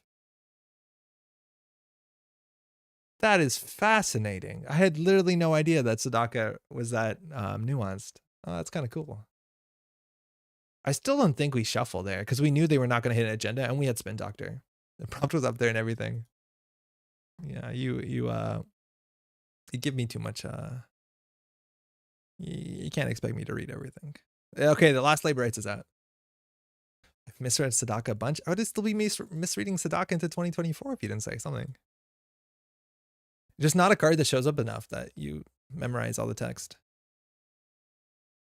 The issue now is with Nopkuri, there's like really no point of purging the imp because they keep the Hive Mind counter and then it keeps coming back. Swap Thimblerig. The issue is like as soon as we swap the Kakugo off R&D, they can conduit us to death. So we're assuming their hand is conduit, Simulchip, a cookbook, and a fermenter. So okay, so that's 3 cards, 4 cards. So there's 2 more cards in their hand, and I don't know what they are. I think it is. We see all the Botulists, we see all the Hive Minds, we see the 1 Tranquilizer, which is a good reason not to res an Anansi. I don't know actually know what the last cards are. It's been a while. Ah, Rashida, fantastic. Oh, this is where a snare is. Absolute. Moron. We could have kept this in hand. This is like the one way we win is that we snare, but it's still like we lose to the imp. Like we really don't have a play here. Enigma breaks for 2.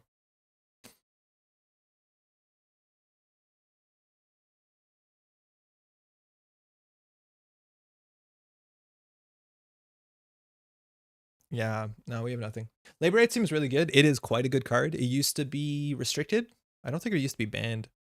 But you see the best effect of this in decks that once they get to the bottom of the deck, they just choose what their deck is. It is an immensely powerful card, that's for sure. Oh, Obokata, it's gonna get imped, and then they win. Oh, they don't have to imp it. Good game.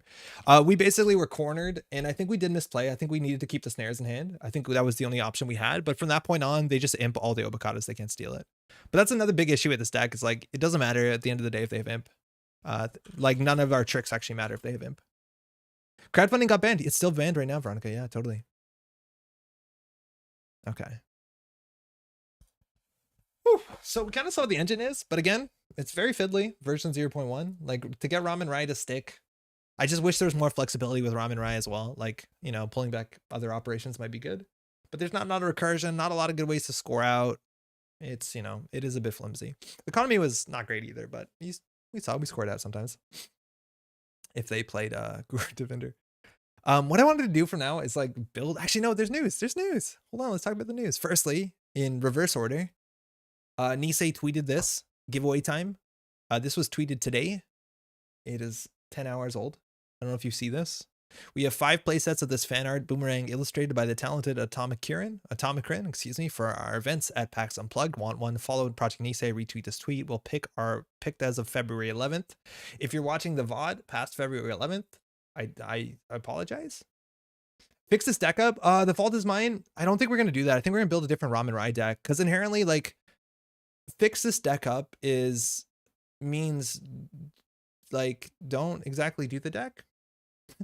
Like, it's hard to fix this deck up because if you fix the deck up to like tighten some parts of it, the thing that you're doing is like silly, unoptimal.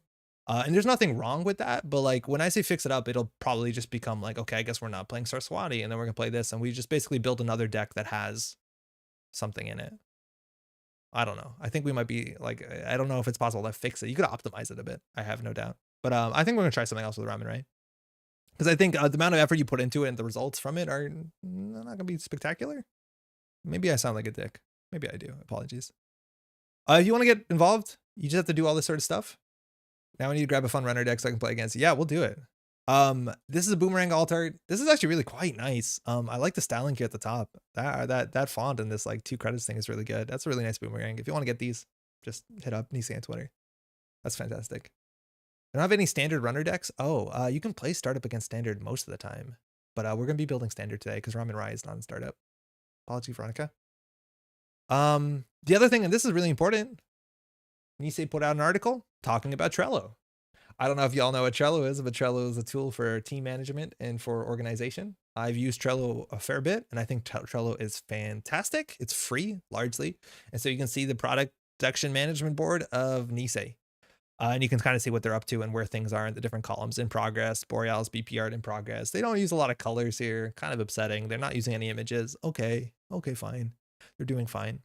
And they talk about the upcoming Midnight Sun booster pack, which should be on track. Trello's handy. Trello's really quite good. We're building Jumon decks today, right? No, not really.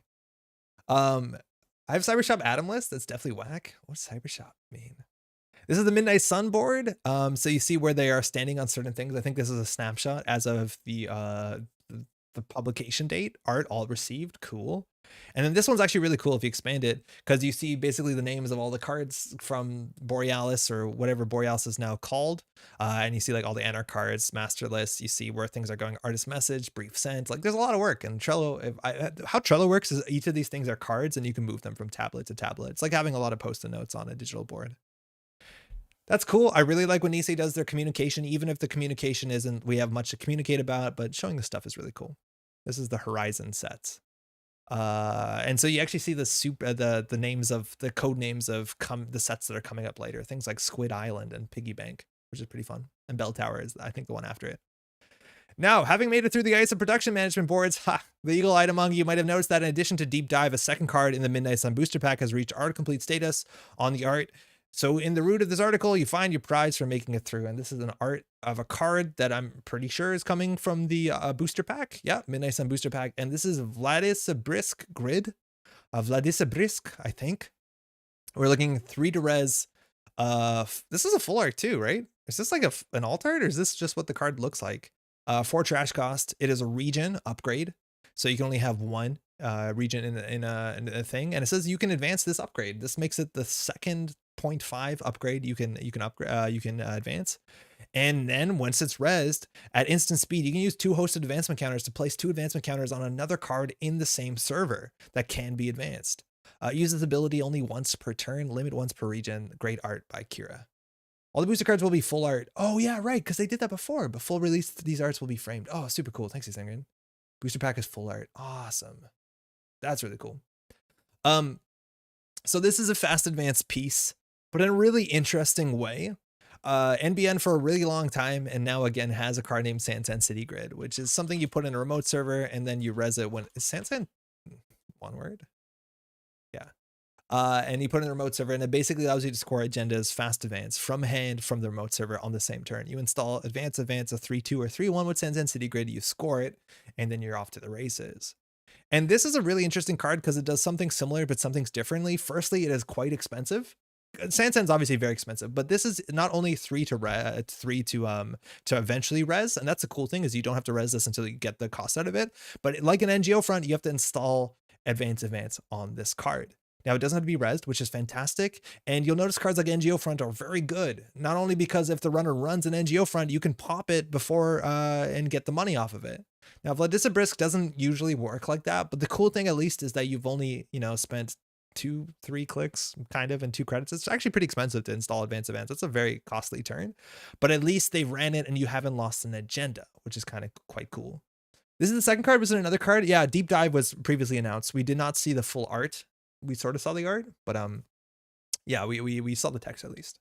Probably not efficient, but I want to defend it with a double advanced cerebral. Yeah, I know, exactly. That's the cool thing with this is you can do this sort of Jemison thing where this is an immediate, it's an instant cost. So if you have a card on top of this, that is an advanceable trap. Once they've committed to access all the cards in the root of the server, you can use those counters to move them to the advanceable trap. And then you can actually protect this with the trap itself. It's pretty silly. Here's the card you wanted with Run with Saraswati. Yeah, Plumbing, how's it going? I guess so. In some ways, yeah, I guess so. At least it doesn't get like hosed entirely by the ability of the Saraswati because you don't need to res it. Deep Dart art coming soon. I think we saw it, Veronica. I think they spoiled it on GLC or something because it's one of Cat's arts, which is really cool. They saw it. It was a bit obscured, but it looks quite lovely. So how good is this card? It seems quite expensive. The cool thing about besides this and Sansan is that it is it's permanent. Like you can use more than once, I suppose. The fact that it looks like an agenda and they run it and still have the trash 4 and you haven't lost an agenda, like that's actually quite okay. I have no doubt you're going to have problems with this card the same way that you kind of have, I wouldn't say have problems, but it has the same sort of play patterns you see against things like MCA Austerity, where if someone is spending the time and the effort on MCA Austerity, you know that agendas are probably in hand. And if that's the case, you probably just want to pressure HQ sometimes more than you want to pressure the remote. That being said, they can always top deck an agenda and score off with this thing, which is, quite something. It's actually, I think, a bit tricky to evaluate how strong this thing is. Does this work or is posting a link like that going to get me banned? Nothing's going to get you banned, Veronica. Try and post the link. If anything, the link just won't be posted. You're not going to get in any trouble. The no-res clause in Saraswati ruins a lot of fun potential. I guess so, but not really. Like you're not using this the turn you use it because you can't. This is also a very important thing is you can't score agendas on the runner's turn. So it's not like you can put an agenda in here and then they run it and you suddenly advance and score it. You have to score on your turn. So it's not exactly. You did post a link. Yeah, I guess that answers that. Sorry, Veronica. What was the link to?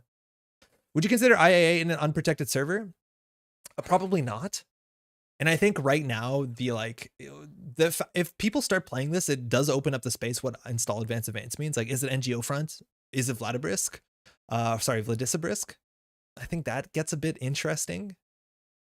But I don't think you do that. Like a lot of times if you install advance naked, like some people do bluff agendas, but it's usually worth spending a click just to check for sanity unless you're really far behind to see if it's an NGO front or force them to pop the NGO front now, which to some decks has some relevance when they pop it. But I don't know. The cool thing about this though is like you don't have to spend extra on the advancement counters. Like if you install advance this, those advancements are going to be cashed in. And of course, a very important thing with this is you can fast advance 4-2 agendas with this. That is immensely powerful. You cannot do that with Sansan without additional support.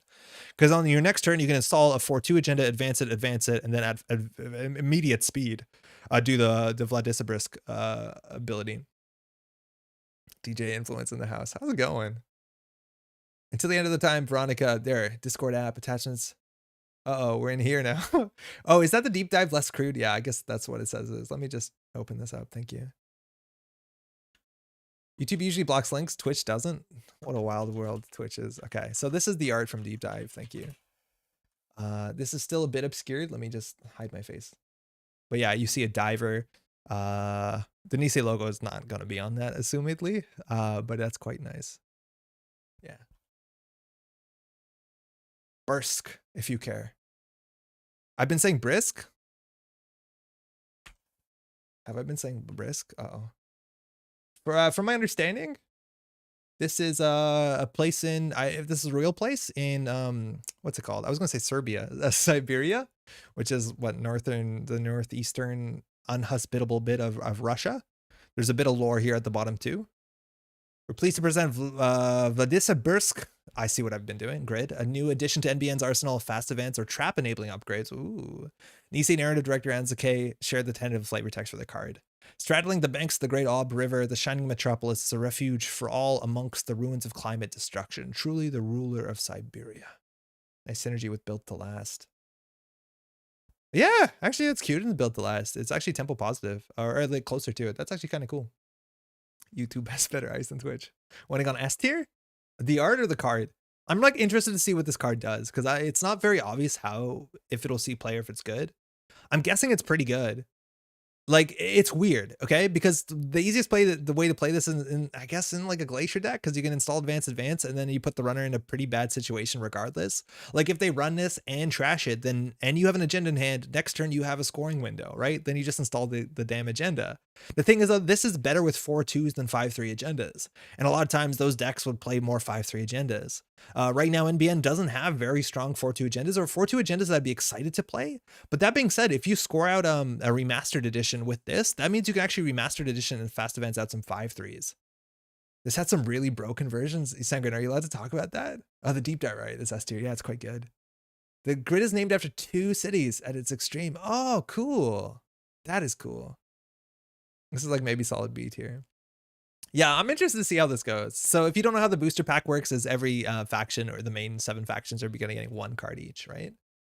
So we'll see. Not really. Okay, I'm sorry. I like this art. This is from Kira. Yeah.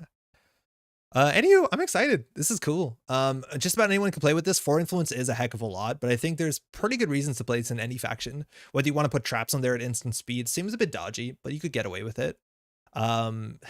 It's just like so hard to do that, right? Could you do like fast Ronin with this? Whoa, can you do fast Ronin with this? Say that you're playing a trap deck, right? Like you install advance, like your Mushin, no Shinning, stuff like that. Any thoughts on this plus seamless launch? Not the worst. Because with this and seamless launch, you can fast advance 3-2s. That's actually kind of cool. So this, it has to be on the table. Then next turn you seamless launch it. It has 2 counters immediately. Then you install a 3-2 advance and seamless. Yeah, that's actually pretty cool.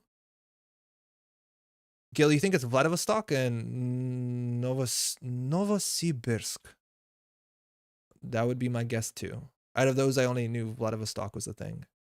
Dedication to dedication. Oh, dedication is disgusting. But you only move 2 advancement counters, so it's not that disgusting. So no, dedication isn't that great, honey. That would have been busted. You can still do that though with the reconstruction. Yeah, limit once per turn. So yeah, it doesn't actually work. But the seamless works perfect. Dedi rotates as well. Whoa. Yeah, regardless of the limitations on this card don't allow you to do that. What else could you do? I don't know. It's a tragedy. Dedication is a pretty powerful card. So say that you're playing this in Jinteki, right? So you install advance events, they don't run it. Then on your turn, you install Ronin, you move the counters. You could do advance events, but you can't pop it. It would allow Seamless to work on just installed agendas by making it go through the grid. Yes, as long as the grid has been previously installed, Paul. Yeah, you're totally on the money. Burden, how's it going? NZK actually confirmed that it's not Vladivostok in Novosibirsk. It's just the name has some of the Russian root words. Oh, okay. So that is supposed to be in Siberia? To Vladivostok makes sense. I didn't know that actually was supposed to take place in Siberia. I'm assuming it takes place like in the Arctic Circle. Or I don't know what the Arctic Circle looks like post, the climate change that exists here, because like this place looks kind of nice. You notice that there's no snow, and Siberia is known to be a place where they farm snow. Yeah, I don't know. It means ruler of Siberia. Wow, that's cool. I'm excited to see the rest of the set. Eternal with Matrix Analyzer. Time to get a stew going. Oh, man. This card's definitely for the Wayland 40 card ID that I can't remember. What's it? No. Builder of Nations. Dan, how's it going? I'm doing good. This is a new card, huh? The cities are far apart. Yo, mega cities are like in Netrunner world are really far apart. Like distance between Boston and Washington. Any interesting interactions with Oberth Protocol? I'd have to double check. I don't think so. Like this, Boswash is a mega city in the Netrunner lore. Boswash is 440 miles apart. Sansan's like half the U.S. Isn't Sansan in South America? No, the Beanstalk is in South America. Sansan's the West Coast. Yeah, never mind. What's the NBN single use like Sansan upgrade? Oh, I never remember the name of this one. It's like a technical name that I never remember. What's the name of the Sansan one? Shiloh, Chicago is low, Louisiana. What, St. Louis? Shiloh's St. Louis, right? Vladivostok and Novosibirsk are like half a country.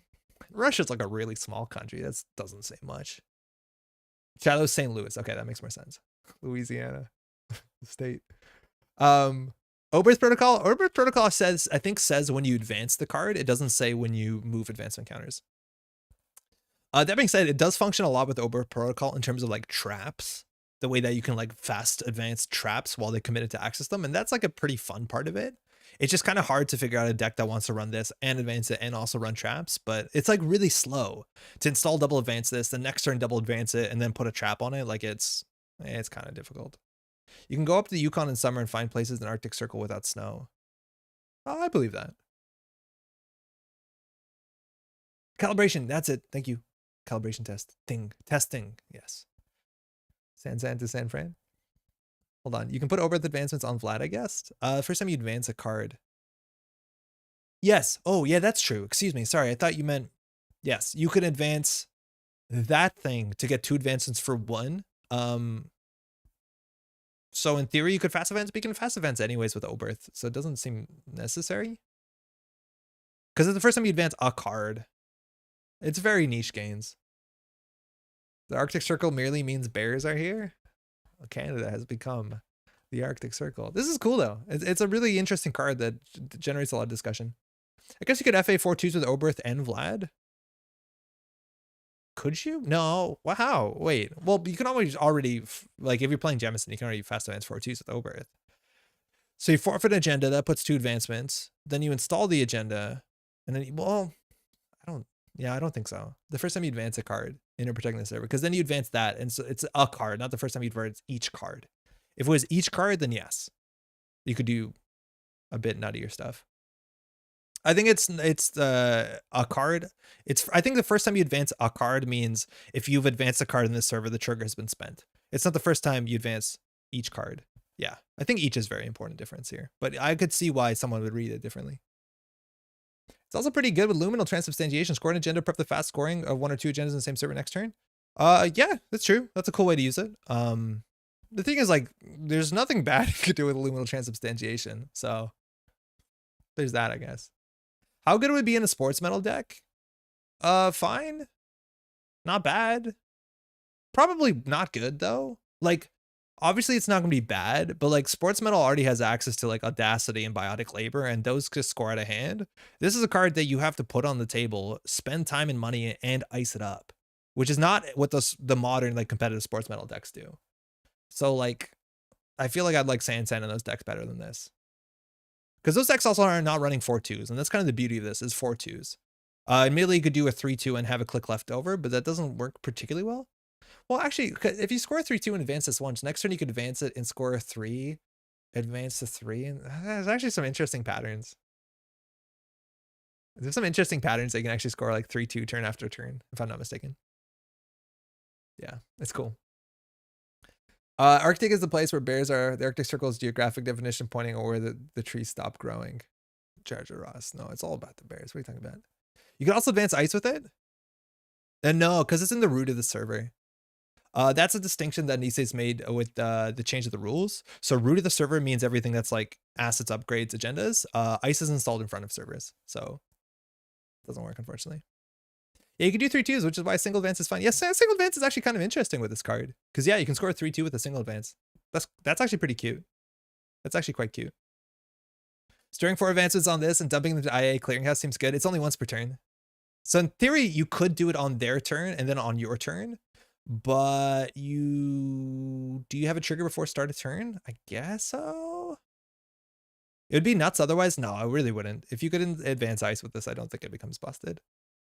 Oh, it gets a lot better because then you're guaranteed to get the value of your advancements if they run. So it would be stronger. I don't think it would be ridiculous though. Yeah, plausible deniability for traps though is really cool. Yeah, Urtica Cypher Paul, I think you can do that. It has to be in the server, so you could install Urtica on top of this as a deterrent. People have done that, and I liked doing that actually a fair bit in Jemison, but it's not like, I don't think the power level of this card is going to be greatly affected by the existence of Vertica. It's something you can do. Not if you have 3 in one server. Wait, 3 what? Run a turn plus corp turn. You have a window? Yeah, you'd have to do it on your turn and then on your turn before start a turn trigger. Yeah, I probably do. I'm not actually sure if you have a pay to win ability window before start a turn on your turn. I don't think you do, because I was pretty sure you are not allowed to use clone chip on your turn to use Haley before pawn shop. Is anybody really technical with the rules here? But I'm not convinced you have a paid ability window before start a turn windows outside of a res window. You do have a window? Really? How easy is it to search the rules on Nisei's website? I honestly, these categories at the top have been a bit confusing to me. Like where are the rules? Players? Yeah, okay. We're getting there. Rules? Is there just a timing structure? No. Is there a timing structure? Is there just a timing structure chart? Yeah, you can't back 3, it's region. You do have a window. You can even score agendas in it. Direct timing. The timing chart is sadly only on Discord. Okay, hold on. Timing structure .jpg or section 6. I don't want to read this. I just want to like an image. I'm gonna trust y'all that you know. I wish it was on the site. Yeah, I really do. Page 122 of the CR, you Sengrin. Absolute. He's as handsome as he is helpful. Let's go. Oh, okay, it's not as visual, but we can get there. Of a runner's turn. Okay, draw phase. The corp gets allocated clicks. Paid ability window, pay res, score. The corp's recurring, the corp's turn begin. Okay, totally. Yeah. 100%. Rules that run with 9ends.png. 1B is both paid abilities and res. Okay, cool. So that does very, very, not that I didn't trust y'all, but yeah, okay. So there's an ability, you could do that. So in theory, you could like suddenly, as sudden as it is, get well, I never remember the name of that Wayland card that kills people. That's cool. Okay. 122. Okay. Always gonna verify. Yeah, no, I also like to know what this stuff looks like before we like say, go check out the rules. And then I don't know what the rules look like and be like, oh, I'm sorry about that. Clearinghouse. Thank you. Boom room. Okay. It's 10:30. We can build a deck. It's gonna be bad. I really don't like when we start to build ambitious like concept decks at 10:30, because then we rush it in 20 minutes and then we jam a game and a half with it and we've learned very little besides the friends we've made along the way. Can we make a Raman Rai acid spam deck? I think so. Scorched Earth. Scorched Earth. Just doing things, send a runner turn because start a turn triggers. Yeah, no, a lot of people do it. I do remember though, I would bet on this, that there did not used to be a paid ability window. Maybe it's different on the runner's turn, because I was pretty sure that you were not allowed to use clone chip on Haley's turn and to install something to sell it with Aesop's pawn shop. I know that was a very technical rule that did show up, but apparently not anymore. Why not net deck a ramen deck? I honestly don't know if we're going to find a legal ramen deck from the current format. I would be somewhat surprised if we find a ramen deck in current format. It's always about the friends. It really is. I think the first question to ask is, what card is worth spending a click to recur? That's a good question. Either utility, prison, or anything that's like really tempo positive. Like what I was saying with Raman Rai, because you're spending a click to recur, obviously that's a real cost. But if you can get like immense click compression from the card itself, right? Like if every time that you draw an operation, you draw a fully operational, that is honestly vomit. Like that's really good. It's vomit for your opponent. Or if you get like an advanced assembly lines, which in some way tempo positively like refunds the action of what you're doing. Maybe you're playing a near Earth hub so that the click loss is kind of recouped when you install a card anyways. So I think there are some ideas where it's like not awful. I don't think Ramen Rai is like a tier 1 card. But generally it's that, or things like load testing every turn, or like every card comes back in MC austerity policy, lol. Like, yeah, I don't know. I don't remember Bayok and Ramen deck. Raman Rai and Asa, exactly. Yeah, that sort of click compression is Sengrin. It's like kind of fascinating. Just the idea that like every operation is your best operation kind of sounds cool. Fully operational is a hell of a card. We saw it today, right? Earlier with the lockdown, which is like, it's fine, but it's not like, oh my god, they played the lockdown, I lose. Well, in theory, that deck was meant to, but you know, you need a lot of other things to line up. I'll prepare for vomit since I'm hoping to play against whatever building. Regarding timing structure at start of turn, we used to not be able to res or sheet at the start of turn before triggers. It does kind of make sense. Were we actually not allowed to do that? Because JNet has been pretty passive aggressive with me when I do that. They say you can do it, but also like, come on, buddy. And that gets me down. So we need 6 Jinteki cards in Asa to also get Raman Rai for free. Kyle says, wait, that's not true. Jaina still yells at me. So the question is, if we don't want to play influence, what 6 Jinteki cards do we want to play? And honestly, back in the day, it was a bit easier because you could play things like turtlebacks, which just inherently made sense in these sort of horizontal decks. Cortex Lock, that's not a card anymore. That rotated, right? Yeah, rotated. Rashida's implemented, and you always manually click on it. David, you cannot retrain an old dog new tricks. I looked it up on the FFG rules from 2020 to 2012. That paid window has always been there. Dan, okay. So you did research just to figure out that I was wrong. And then you embarrassed me publicly. And I appreciate the endeavor. That's called journalism. I guess it turns into a fully op. Wait, Hansei review? Now we're discarding cards to discard cards. Thimble Rig, it's okay. Hold on. We can just search the set and search one influence Jinteki cards. Isn't there a card that moves advancement counters? Yeah, it's with a deck with a bunch of advanceable cards. The Vladimir's Grid could act as advancement counterbank. Paul, it could, but like you might as well just trick a light to the card itself that you want to score than the Vladimir's. Like they want to trash the Vladimir's. I'm gonna say it wrong. Sorry, I'll figure it out at some point. But you know what I mean? I too was curious. Yeah, Dan, that's fine. I know you have a vendetta. I'm gonna prove him wrong. I honestly don't mind being proven wrong. Advanced, let's go. Shipment for horizontal deck. Shipment from Tenon is useless. We're quite useless. Every server is like uniced. How do we do this? Card pool rotation, yes, rotation. Influence equals 1. Faction equals reddish. Sort by full cards and type. Whitest man figured out smarter. That's fine. Actually, no, images only. I like images only. All right, let's talk about it. Cards that we'd consider playing in our deck. Thimble Rig, Engram Flesh if we were playing Startup, but then never mind. It doesn't make sense. No. Hansei review? Maybe.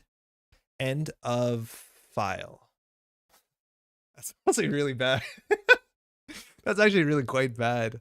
3 reverse Hansei review is probably the best. I think Hansei review Thimble Rig. A swordsman could be a Thimble Rig. It's not quite good. If we bump this number up to 2, it's gonna absolutely blow this can wide open. We have access to beauties such as bioethics. Honestly, interesting, especially if we can recur other damage over and over again with Raman Rai. Falling apart a bit. Having a hard time. Urtica just doesn't make a lot of sense for the like horizontal deck that we want to do. Key. Genotyping. Abstractly, it's fine. It's recursion.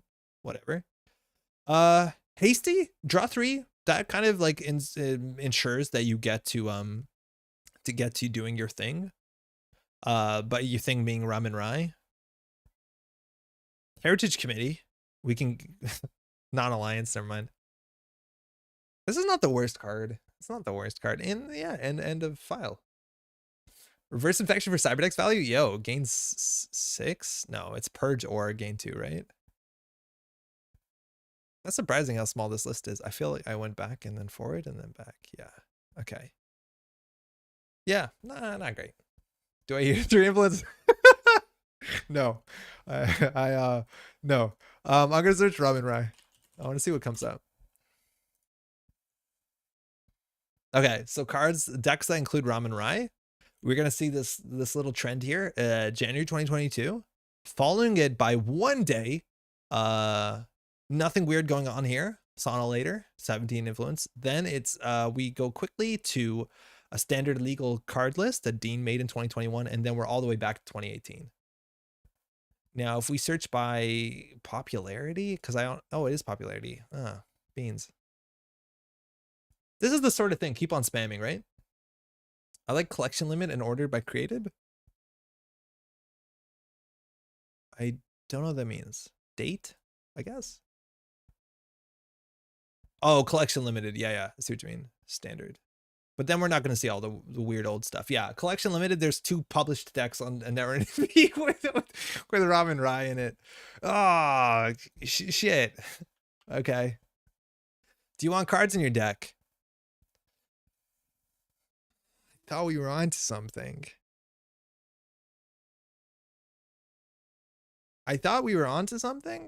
But we weren't. But hear me out. You know how Big Max is a thing? Because, you know, if you just have enough card draw, you get to your stuff. Doesn't Raman Rai solve all your like issues with having a 300 card corp deck? Because anytime you draw an operation, you draw your best operation. I think this is the key piece. If this, okay, say this card was printed as a resource in Anarch, would you play it in a max list? I think you would, right? You got to play at least one game with this. How bad's the draw? Yeah, why not, honestly? Oh, the issue with this, okay, because again, we'll talk about Big Macs. Our distributions are broken. In a heartbeat, yeah, right? Our distributions are really quite bad, and that issue is that, like, it has prana condenser in it. No, it's that we just don't have enough economy. We just simply do not have enough economy for how many cards in our deck. Andre doesn't get paid enough to play this. Oh, now I can't. Like, we also have signal jamming. We could probably lose very slowly.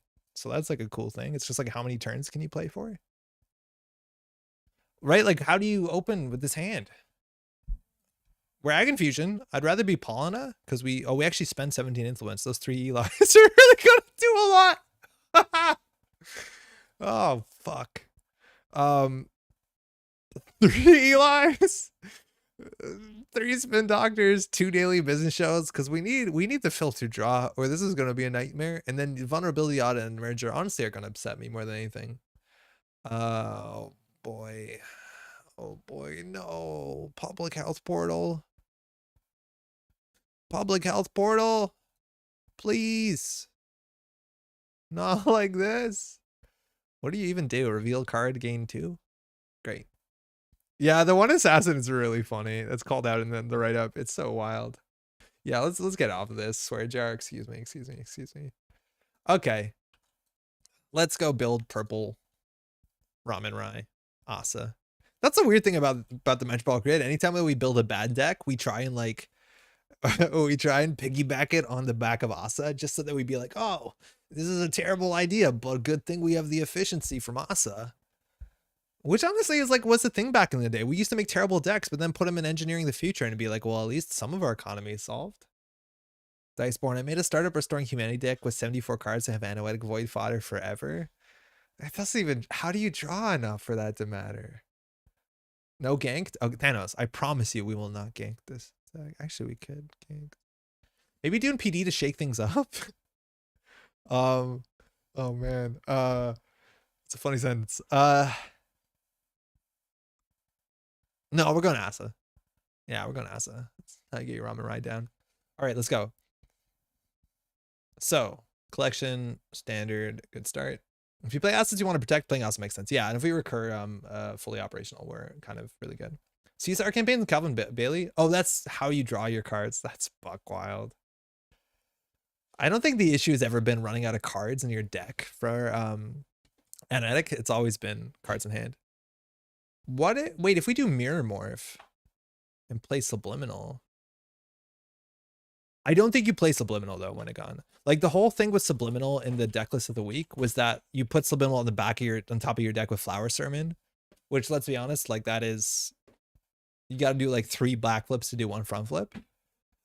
So I don't even think we play this. But one thing that we could do is that if we, hold on, if you look at Drafter, damn it.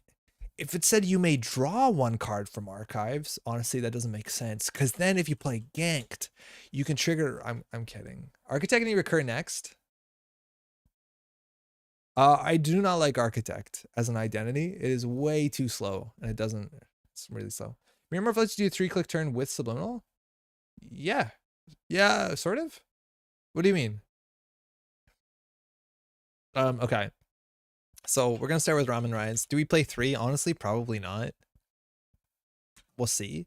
Now we have to hit that Jinteki button and see what's like legally available.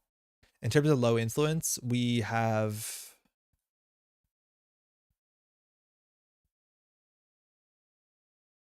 There's a lot of HB APIs, right? There's a fair bit. Like you sacrifice a click and still sort of find a way to take 3 clicks on Mirror Morph. Mirror Morph, yeah, with what's it called, is quite good with Subliminal. It is a very easy way to fire Subliminal Mirror Morph is really fun. I'm honestly thinking about this. What is AP Ice? AP is a subtype of ice. So the major subtypes of ice are barrier, code gate, sentry. And then there's these other ones that are largely flavorful, but have some niche interactions with some niche parts of the card pool.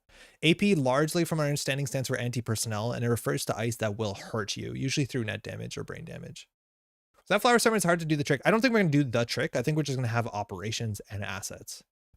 What are we recurring with Ramen? Operations and assets. I don't think it has to be one card. It's just be like, oh, wow, it'd be really cool if we brought back our whatever. Does Mirror Morph count losing a click to ROMs as fulfilling its ID bonus? No, I don't think so. Mirror Morph. What is the chance it's pronounced Raman Rai and we're like, everybody loves Raman Rai, and we're being really ignorant about the whole situation? Or Raman. Once per turn, you may lose a click. Mirror Morph is do 3 different actions. Yeah, so not at all, unfortunately. That'd be cool though. Okay. Other things that could hopefully Ramen Fry. That's what I was thinking, Sanger, but good luck playing another Operation Lamau. Does Mirror Morph count? Excuse me. No. It does not, unfortunately. Okay, we're onto something here. We could also go ahead and make a Prison Asa group deck and like consider playing what's it called? Not Public Health Portal. There's like only 24 cards. Bioethics, and then kind of get there. Also, you recur Seamless? Potentially. Seamless is an option, but I feel like if we're hitting an operation, we'd much rather hit like pull back a Biotic maybe, but probably just a fully up. Okay, let's just look what else we have. We said that we know we have access to Thimble Rig, which is like no one's excited about it, but it's not terrible. Because I don't know how much we're going to use the flexibility. We have access to Enforcing Loyalty. Hansei Review is probably fine. Reverse Infection is pretty mediocre. And then on the upgrades, are there 1 influence upgrades? Embolus, which is expensive. Wanza doesn't make sense. Rainman Raya. Void Thimble Hansei. Void Thimble Hansei. Void is like a lot of influence. Yeah, it's 4. Can't bumble the thumble. So we basically got there. This is gonna be pretty terrible. Does somebody, what is the shortcut to search a type? What is it, like T/AP? How do you search no, that's definitely not it. How do you search AP? SAP. Okay, thank you. S. Do I have to put AP in quotes? No, okay. What else are you spending influence on? Spin Doctor? APIs? So what's some APIs that we could play that doesn't feel terrible? Fairchild 2. It's pretty good. They generally break these subroutines. Otherwise, from this point, it gets a bit dodgy. I don't want to be a Brainstorm deck because then I'll play Ganked. Can't have that, I guess. Kamali, awkward, not great. I know. Ganked, and we'll stop when I know I have a problem. Next Diamond Tier, Vikram. I totally forgot that we lost just like the basic stuff like Victor 1 and Victor 2 would be fine. Spin works nicely with Ramen. Yeah, well, kind of. I guess so. The problem is like you can't use it on the runner's turn because you don't have clicks to forfeit. So kind of. Vikram Zed. Is Zed good? Trash install piece of hardware. Install piece of hardware. If the runner has lost a click, no, not really. So let's open this up to other factions. On Jinteki, we have a lot of AP. Nareen is pretty bad because Nareen just does brain damage. It's like not particularly good. What is Nareen exactly? Whoa, loot box is AP? What? That's unbelievable. Why is loot box AP? Nareen's not great. 6/4 means they break it for 3 credits if they're on what's it called? Black Orchestra, and just does 2 brain damage, which we don't, I guess we kind of capitalize on it. Kind of. I wonder if there's just a damage card we can consider recurring with Raman Rai. We're like really going off the rails here. We're going very ambitious with this plan. We did not play it safe. Keep mixing up with a card that installs an agenda when you draw. Oh, political dealings? Is that useful? Does it have any positive interaction with public health portal? No. It's the AP and trap. Ah, oh, that's upsetting. Yeah, you're right. Some of these are just trap ice, not AP. Like this. Ah. If we put it in quotes, that doesn't change anything. Oh, that's upsetting. Okay, what else is AP that's like not terribly off curve? Saisensan is fine. Kakugo is okay. It's very influence heavy. I don't think the Synthene modification is worth pursuing. I thought that we'd have like just more mid-range AP Biroids like Ichi and Ichi's not AP, or like what's it called, Victor 1, like Biroids that are not terrible, but apparently all the Biroids we have are now very, very beefy if they do damage. Like none of these cost less than 4 credits. I would happily spend 3. Mouseless is okay, but Mouseless is also a lot of influence. It's 3 influence to start. Like that's a lot. And it doesn't really, yeah, it's not great on the remote servers. Tithe, kind of fun. What does AP mean? It stands for anti-personnel, from our understanding at least, and it just largely means ice that's going to hurt you. How did this not start with tier? Because we're not going to have economy. Cobra's not bad. Assassin's a bit too expensive. Okay, so let's pull off this. Let's kind of figure this one out. Okay, so let's try and build a core of a good Asa list and then just Ramen Rai it up instead of like, you know, whatever we were trying to do. Oh, there's no AP assets, of course. There's no assets in general? Oh, got it. I figured it out. Okay. So we want to get fully operational to trigger as much as possible. That was the issue with the last deck we played, is that we just didn't have enough money. We didn't go sideways enough. So things that are worth playing in Asa group, Advanced Assembly Lines is honestly pretty good with Ramen Rai. Maybe we'll actually just spend influence from Ramen Rai. I think that actually could be fine. Cards that we want to discard. Are there any cards that are like very playable from the archive? Subliminal Messaging definitely tracks. I think we actually would consider playing Subliminal Messaging, yeah. Start here, Extremely Fair Asa, 5/1 Worlds. Oh, is that actually just a good Asa list? Yeah, that's probably a good start. I just wonder if there's like, okay. Sandbox, Luminal, Brawn, Eli, Vanilla, Gatekeeper, Macrophages, On Cell, Drafter. No ganks though. And then we're trading basically our win condition for Ramen Rai, which is probably an issue. I wonder if we could just do this and trash Anoetic for Ramen Rai, and then maybe play something else, slightly else. Lakshmi? Lakshmi's when you res. That's actually a very easy way to farm Lakshmi counters to some extent. Is there any card that gives us value from when we trash something, so that if we discard a card with Ramen Rai, we actually gain something from it?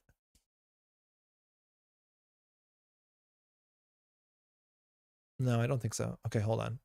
But obviously this is a really good start. So the Ice Suite is pretty standard. Brawn 2, Eli 2, Vanilla 2. I'm assuming we're on Macrophage to some extent. Yeah, Gatekeeper 3, Macro 2. Okay. Otherwise, what do we got? 2 on cell drafters, no ganks.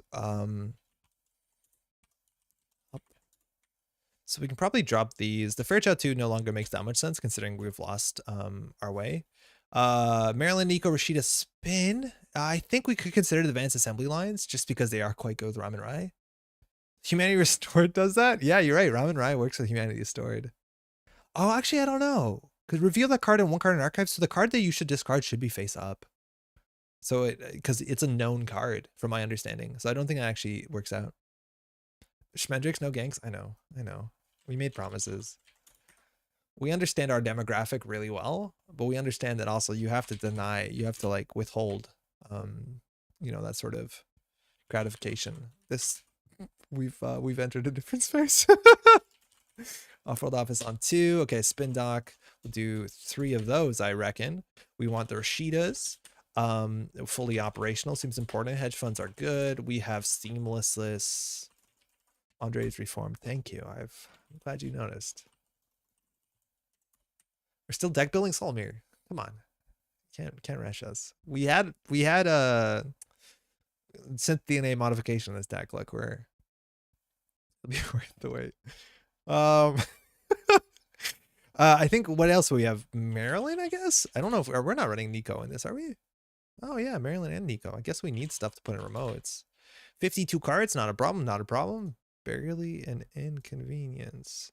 So why is our deck different? We have advanced assembly lines and Raman Rai, which is an extra 5 cards, but we lost 2 of the cards off of our win condition. We still have 3 influence. So we were thinking, so the idea is if we draw a resource, we can trash the resource to install another one of these resources. That seems quite not very impactful. What would we need? Like, what is the most busted thing you could play turn and turn again? Like, I'm pretty sure it's fully operational. But then I think we'd also want to toolbox this a bit. Like, we want to keep 1 biotic just because the idea is with Raman Rai, you can pull the biotic labor back. Now, I'm very aware now that if we pull the biotic labor back, we can't biotic labor out. Yeah, we did say biotics because we have a 2-click turn. So obviously that's a bit bad. Cheeky HHN, like it's not the worst. It's just we need a way to win off of hard hitting news. We need something that does that. Is it worth discarding an asset from hand to get advanced assembly lines, to install advanced assembly lines to res the game 2? The question is also, what assets exist that have an on-res that's relevant? Because also when I was thinking of Raman Rai is I was thinking about doing this in Spark. Because in Spark, you have an incentive of bringing back cards and re-resing them over and over again. MCA is interesting, but obviously Raman Rai is not good. And the problem with that is if we could just play Restore. Gonna try to catch some more sleep. Good luck with this deck, Veronica. Thank you. Get your sleep.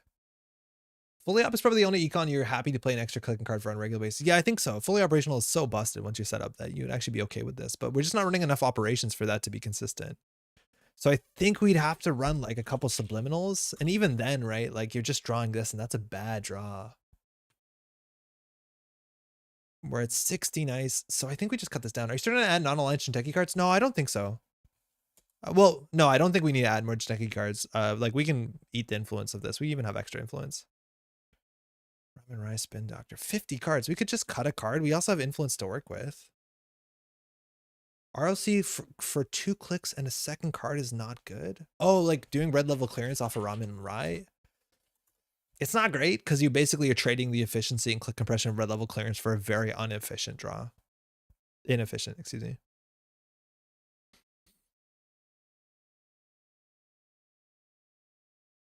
Raman Rai. God, this ability, load testing, there has to be something fun here. But again, you have a 2-click turn. So you have to do subliminal into something. Yeah, it's not great. In Miramorph, you could consider it with subliminal, but again, everything has to line up. I think fully operational is the best thing by a mile. Lakshmi rotate? No, Lakshmi is still around. The thing about Lakshmi is you change your agenda suite. You just lose the Luminal for a 3rd off-world office, I guess. But Lakshmi is fine. The thing about Lakshmi is on res, and then you probably want to play more than 13 assets. I guess, yeah, you probably play a bit more 13 assets. You'd be closer to an Engineering the Future. That sort of I forgot what they called the deck. Infinite Malia. When you res Malia, there you go, on res ability. When you res Malia, so you basically can always bring a Malia back for a click. That's kind of fun. Now we're talking. Let's try and build a toolbox. Raman Rai plus Urban Renewal Span. Yeah, that's kind of the idea, right? And I don't want it to be this deck. But the idea is that, oh, any asset can become an Urban Renewal. That's abstractly quite powerful. The issue is the rest of your deck has to capitalize an Urban Renewal to some extent. But yeah, I think this is a good example of what you would consider. Now we have 3 influence, and I feel there's probably something beautiful. What's the high influence operation we'd consider playing? That would be just absolutely wild if we played it. Could Raman get you a punishment piece when the timing works? Yeah, it depends what the punishment piece is. You can pull back a hard-hitting news, but you have to draw the operation on the turn of after which they ran, and you have a credit lead. So Bringing back a Hyobu. Audacity is kind of cool. Audacity is kind of cool, but our agenda suite doesn't support it. Bringing back just like a wild current like this could be fine. Like at any point you draw a hedge fund. Like I think most of our operations are better than this. Hey, how's it going, Sage? So Ramen Surge lets you turn any card into somewhat limited archive memories. Maybe there's some merit to that view. Yeah, totally. No, that's the idea. It's like we want a toolbox of archives, and we basically trade. Yeah, any card becomes the card from archives you want. Complete image, Neurospike. Complete image, I think more so than Neurospike. But again, our deck doesn't capitalize on it. Play complete image every single turn. You're never gonna afford that. It doesn't suddenly become good if you keep playing it. Yeah, eventually, with infinite economy. I think honestly, like you can't like anything like Shimon from Tenon doesn't make a lot of sense because you can't play that turn. So like you're setting it up and showing them that you have it. Probably want one border control. Pulling back a border control for vanilla, like that's actually interesting too. Are there cards you want in archives? No. Besides traps, but then no. They're like upgrades or assets. Generally upgrades, right? Economic warfare spam. Oh, that's actually kind of cool. This is again not the deck that I want to play it, but having Raman Rai in an asset spam deck and any operation draws an economic warfare. As long as you have enough recursion. Also, no Jeeves. Oh, Jeeves is probably just worth a slot here. So you can stop ice, we draw with border control. Yeah, that's a cool idea. Is that like we can just make border control show up. And I think that's quite neat. So like you draw your vanilla late game. Oh, it's a border control. You draw your macrophage and it's not relevant. Oh, it's a border control. That's kind of cool. I don't know if we fit Jeeves in here. It's probably better than Amalia, but we're trying something here. We'll drop Seamless. Gonna regret it. Well, we'll try this. Well, I'll be fine. I don't have a clever name, and it's way too late. We need to play games. Ramasanai. Raman Rai. This is gonna be like a name or a person. I'm not gonna know what it is. There's no way Asa needs 16 ice. This is actually based off of a pretty good Asa list. I reckon. Maybe it's a bit ice heavy. Molly down to 1 and put the Seamless back. I'm gonna try Malia because it seems fun. But maybe we want just another operation so that we can have Raman Rai trigger more consistently. Yeah, I think that's probably worth it because we only want one Malia. Yeah, you're right. And then we can toolbox if we need it. Yeah, I think that was you're totally on the money there. It's a good call. Because that's the idea. That's a toolbox card. It's not a card that we exactly need turn 1. And we just need enough operations so Ramen is a bit more consistent. All right, let's go. Sorry again. What's it called doesn't work on Twitch because of the way they changed this stuff. By what's it called? I mean keyhole. So you're not gonna be able to see the deck list. But again, if you're watching this on YouTube or you want to look at the deck list or you're watching this live right now, I always post the deck list underneath. It on YouTube it hides a description, but if you hit see more information, I have all the deck lists and all the links to all the like the websites or things we talk about. So I don't know how many people know that. Oh, actually I have a huge question. I don't think one subliminal Roketha is worth it because you don't draw subliminal, you add it to your hand. And then it's not a good draw. This is something that I've done for certain events, and I know I can do it for the stream. I know Sokka's been doing this for the stream, but I can add timestamps in the stream if you're watching on YouTube, so you can jump from one game to another to another to another. I don't know how that impacts how people watch. So like when people watch the VOD, do they just watch everything or do they just jump to the games? Like I don't know how people like consume this content. Content to be consumed.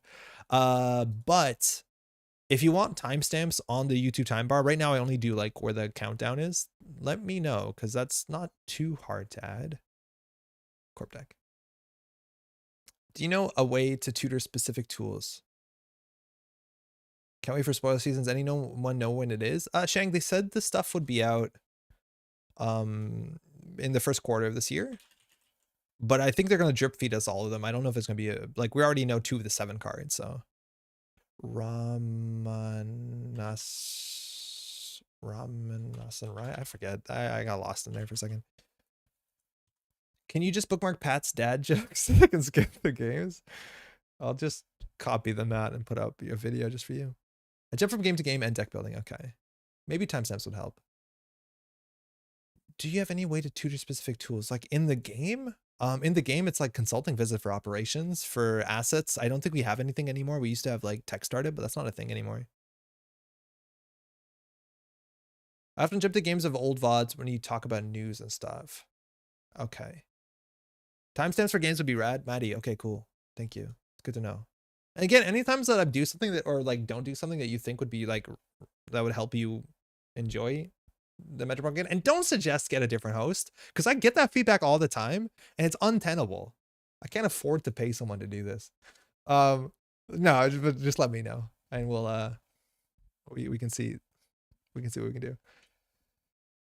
I don't think it's worth your time because scanning is easy to tell if you're in play state or non-play state. Definitely relevant when the preview backgrounds don't change, but the topic does. That's true too. I don't like this hand. This is a better hand. It is a Cabanessa. I don't know what Cabanessa does besides pull out Rizeki's early. Is there consulting in this deck? Because it'd be nice to get the 1x toolbox operation to bin recur. Yo, Solomir, recurring consulting visit. Consulting visit is inherently just not a very good toolboxy card because it's very expensive. It's a double and it's 2. So we're going to spend a click to Raman Rai the consulting visit back into our hand and then spend 2 credits and our whole rest of our turn to play the consulting visit. Like, it seems pretty bad, unfortunately. Timestamps of games would be great. Okay, good. That's good to know. Hey, best of luck. Have fun. We're Asa, so I think we just want to set up an early Maryland campaign behind a gatekeeper. If they hit that early, I'm not that worried about like central pressure this soon on. The question is what we do for our next 2 clicks. We could install Spin Doctor Naked. I think we draw once first. Oh, it's an agenda. That's fine. And I think we just click for credit here. It's not the fastest open.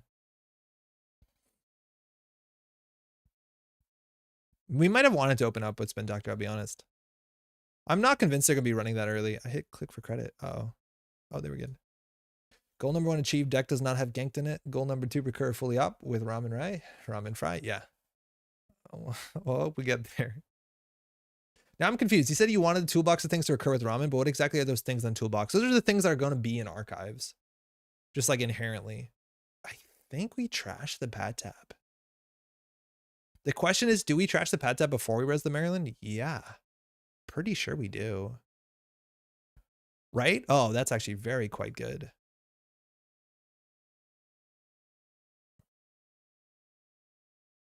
Oh, nice. Like now, I think we could consider fully opping here because we don't really have a play, or we could wait next turn to the Rashida. So we could just ice up HQ. We can't really protect much. We can click for credit and discard a card. I feel like we'd rather just get something on the table. So we'll do Bran into Rashida next turn.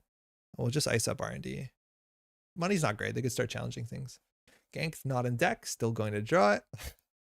I'd argue this deck runs LPL over consulting since it can't pull 3x fully up. What's LPL?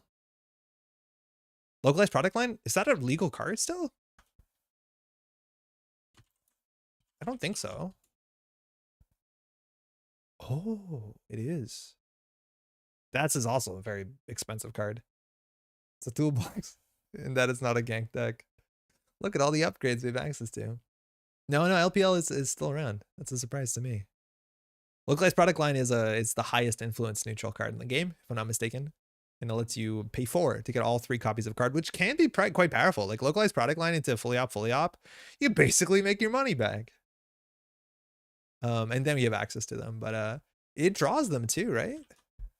No, it adds them. Yeah, so you can't do ramen shenanigans. Cabanessa pulling out SMC might run here, and second SMC. Is Ganked your fave? Ganked is in some ways my favorite card. But it's just the interactions that have been added to the recent rule set in which you can infinite loop people has given me about an equal infinite amount of pleasure. And by pleasure, I mean I immediately am absolutely mortified once I do it to someone. Trading an asset for Rashida? Yeah, I think trading some assets for Rashida is worth it. Seamless launch, fantastic. All right, they did the thing that they do. Okay, Eli, oh, perfect. We can't afford a brand, can we?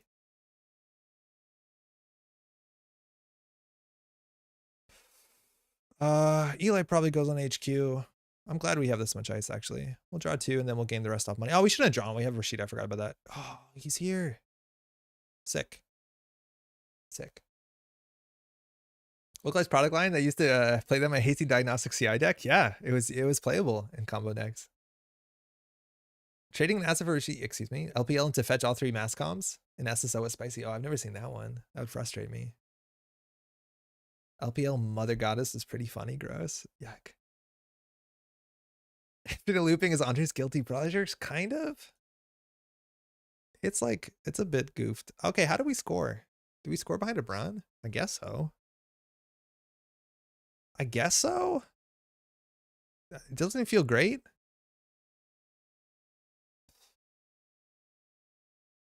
We could just click through it. They might. I think they're going to install and challenge this, but I feel like we have to. So we install the agenda first. Yeah. From here, we could fully opt for cards. We will. I mean, for ice. We still have Spin Doctor. For ice, please. Managarm? It's a bit much. This is not good for us no more. This has gone bad. This is... I do not like what happened here. Get him. So we got discards. I'm just going to discard the agendas. And I guess a Seamless we want. Biotic. Now that is a card we can recur. I'm going to regret this. I feel like they're pretty capable of running server 3. I guess with the Managarm is quite difficult because they can't click through. They could click through this and have money. Oh, it's a Maw. Okay. Oh boy. Luckily, we've dealt with the Maw. Oh, Seamless Launch is gone. Oh no. That's actually quite bad. That is unfortunate. Operation count 1, 2, 3, 4. We have 9. Running archives. Yep. Gonna pressure the Spin Doctor. That's clever. Localized product line for hedge fund though. Infinite value. They have support for targets and archives. I guess so. And to turn res Raman Rai. Let's go. Draw an operation. Trade it for Seamless Launch. Lose to Maw.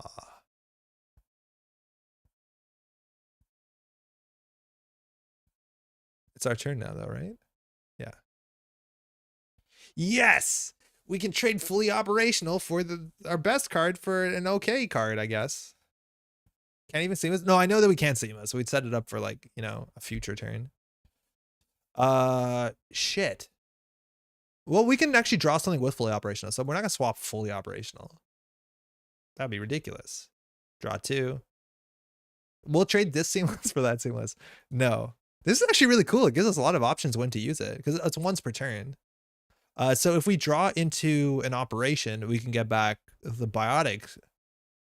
Whoa. Wait. Hold on. If we draw into another operation, oh no, because we'd lose another click. I thought we could Biotic and score this thing out. Oh man, you know how wild that would have been? We could have Biotic'd and then double Seamless Launch this thing out by trading. That'd actually be really cool. We have a double install here. We want to ice up everything, so we need to draw again. That's good enough. No. I will just gain money. Okay, so we need to ice up again everything.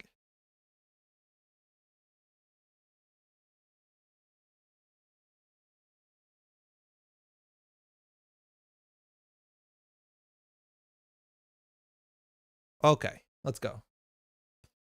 Where are your breakers, Kaba? We almost had something really cool there. I totally forgot that this costs a click, but like, we can use Spin Doctor. It's a clickless draw on our turn. Yeah, that's kind of cool. So basically, it's like you spend a click to draw the card from your deck. SMC coming down. If the Maw hits the Seamless again, I am going to be a bit upset.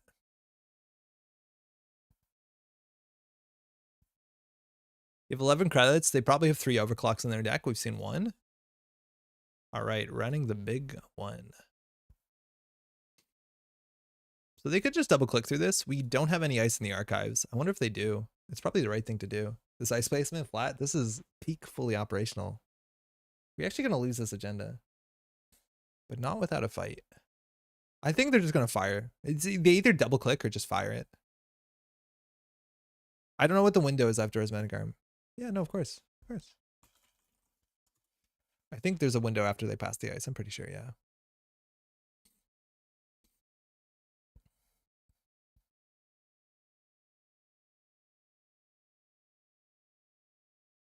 The thing is that this board state, like, shit, they figured it out. We have no ice. We've drawn so much. If we just had a piece of ice here, it would have been good. Okay, we'll still res this. So this subroutine says install a piece of ice from HQ archives, which gives you a double install on the runner's turn on Asa if you trigger it, but we don't have ice anywhere to access. So now they can pay 5 credits, trash this for 3 credits, and then steal our Cyberdeck sandbox, and then the server is a known quantity. Now Braun with double ice. Now we're talking.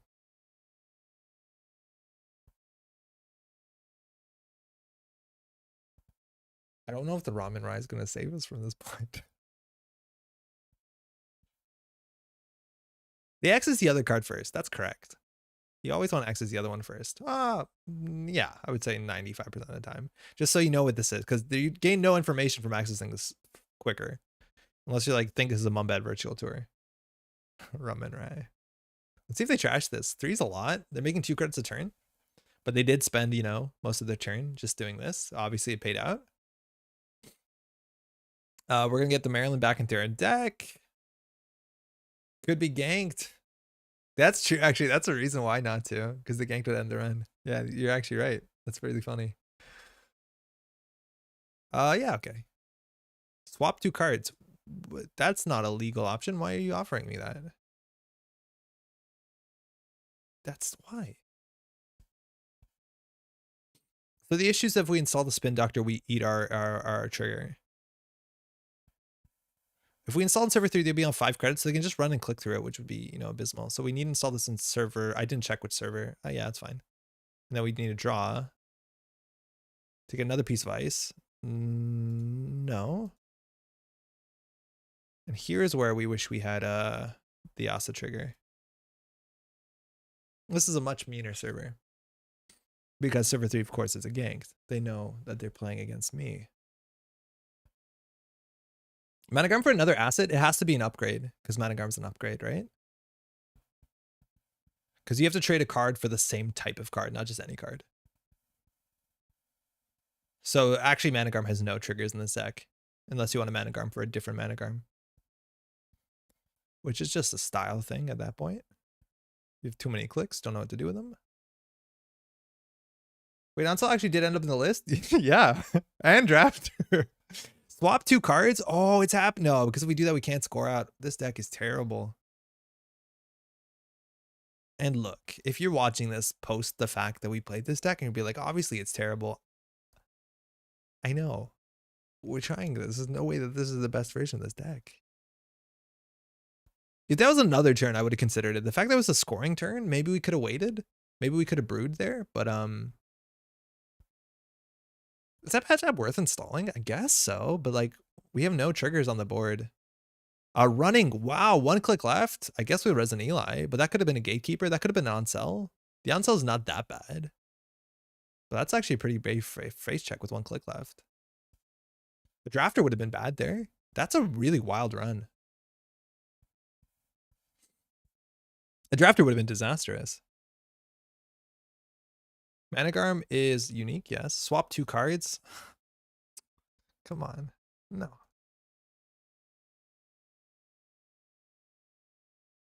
I think we still jam it. They're still optimizing their play. It's fun to consider reject triggering Ramen every turn. It's cool that it reminds us, because otherwise we would have forgotten. I think we just do install advance and add the vanilla.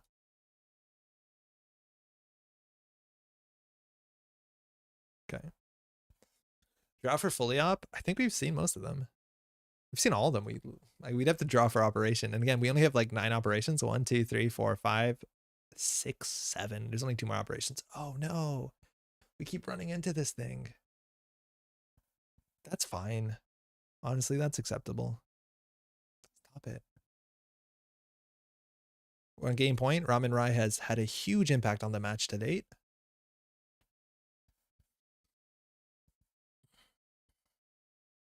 The creative commissioned. We have scored a food. We're on game point. We do not have access to biotic labor, but as soon as we trade for a biotic labor, they will probably aggressively try and maw us. This is a macrophage. This is the point in time where macrophage is looking a bit weak. They actually break it for free. Purge viruses doesn't matter. Trash viruses doesn't matter. We don't res this. Unfortunate. I'm alluding to draw for Ramen Swap, but going for the scores, right? I'm just all about it. Yeah, I know. We need to trigger this at least once. Maw hit our one agenda. Sick. Fencer Fueno. Is it the same deck we played against last week? I think it is. And they're going to rebirth into a kid, right? I think this is the same deck. Malia, virtual. Not a card we care about. So we can trade this for any... This is probably worth trading. Yeah. So I'll throw out the Malia. And then we can get back... I guess we have to reveal the card, so it might as well be face... What? Oh, choose a card in HQ. Yeah. Wait, choose a card in HQ? No, it has to be choose a card you drew right immediately. Yeah, okay. Yeah, same type. Yeah. We can't go for the agenda. I think we can draw once.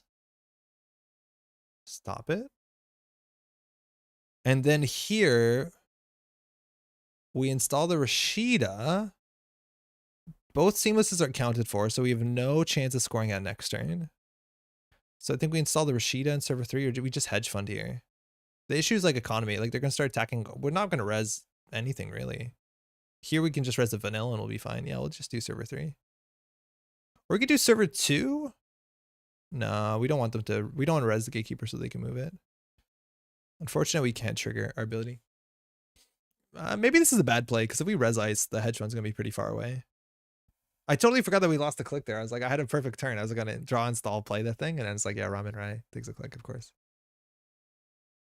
Oh, this was called out in the comments. Last week you played against a deck that had like 7 credits on Fencer Fueno. You can use Fencer Fueno during ganked encounters, right? You may spend host credit for the remainder of the run. Because the run's successful, you can use Fencer Fueno for ganked. And I didn't realize it. It doesn't seem like our opponent realized it. Which is so wild. But they were like paying credits heavily into ganked. I'm not sure if it was Adam again. I think it might have been Adam twice over. All right, they're running. We'll get them with the mighty vanilla. Also for Bologna, yeah, Bologna payment, I think most people would realize. Bologna payment, trashing assets and upgrades, stuff like that. But the ganked, actually, maybe people wouldn't realize the Bologna. I don't think I would, actually. We can fire this, get him. Yo, Cat, how's it going? It's going okay. You saw how Raman Rai makes all these like top tier decks even better? How are you doing? We lost the Managarm. That seems fine. Please do not trash Raman Rai. That is absolute sicko. It's just rude. Fencer Fueno demands a sacrifice. Okay. Kat, how busy are you with Nisei art? Can you talk about it? Do you have more pieces that are coming up? Okay, how do we win? We lost our 1 luminal. Nanotech would be 1, 2, 3, 4 strength. So that's 3. It's still pretty expensive. I don't technically have an NDA. Oh, got him. You have some more pieces. Okay, that's really cool. Excellent. I'm guessing they make you do like shaper stuff. Install advance at hedge fund. Yeah, I think you do. They're going to have 14 credits. They still can't deal with the vanilla. And if we lose this, we probably have a scoring window next turn. Yeah, I think it's reasonable. The question is whether we install another piece of ice on here. If we do, this will be a 1. It's already a 4 strength, actually. No, they don't boost. Excuse me. So adding another ice does not change the on-sell math. So on-sell they break for 3. That's honestly pretty embarrassing. So I don't think we install all this. If anything, we delete ice. No, that's also probably ridiculous. Let's just hope that they don't have a vanilla answer on click 1 or 2. Malcolm Tucker can save your Raman Rai from archives. I think we're going to use Malcolm to save, like, honestly, Luminal Fully Op or Luminal Bionic. Because that's like a much more aggressive way to win the game. Kids are art hype. Yeah. I'm not going to say too much more. I appreciate it, though. The fact that you reveal is kind of fun. Could you be revealing Urtica Cycle constantly, then installing agendas of Urtica? You could. Is that great? Not really. It's really slow and expensive. Oh, it's a mad dash. Okay, cool. Wait, you can't break the vanilla. You sure you want to mad dash this?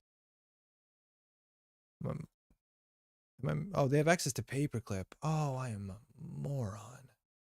They've had paperclip the whole time and no one said anything. Hopefully border control shows up. Yeah, I know. They had a paperclip?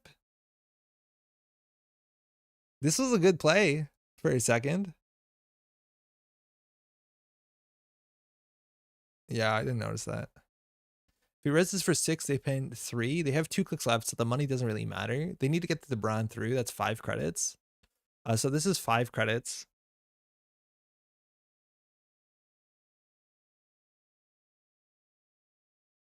Hold on.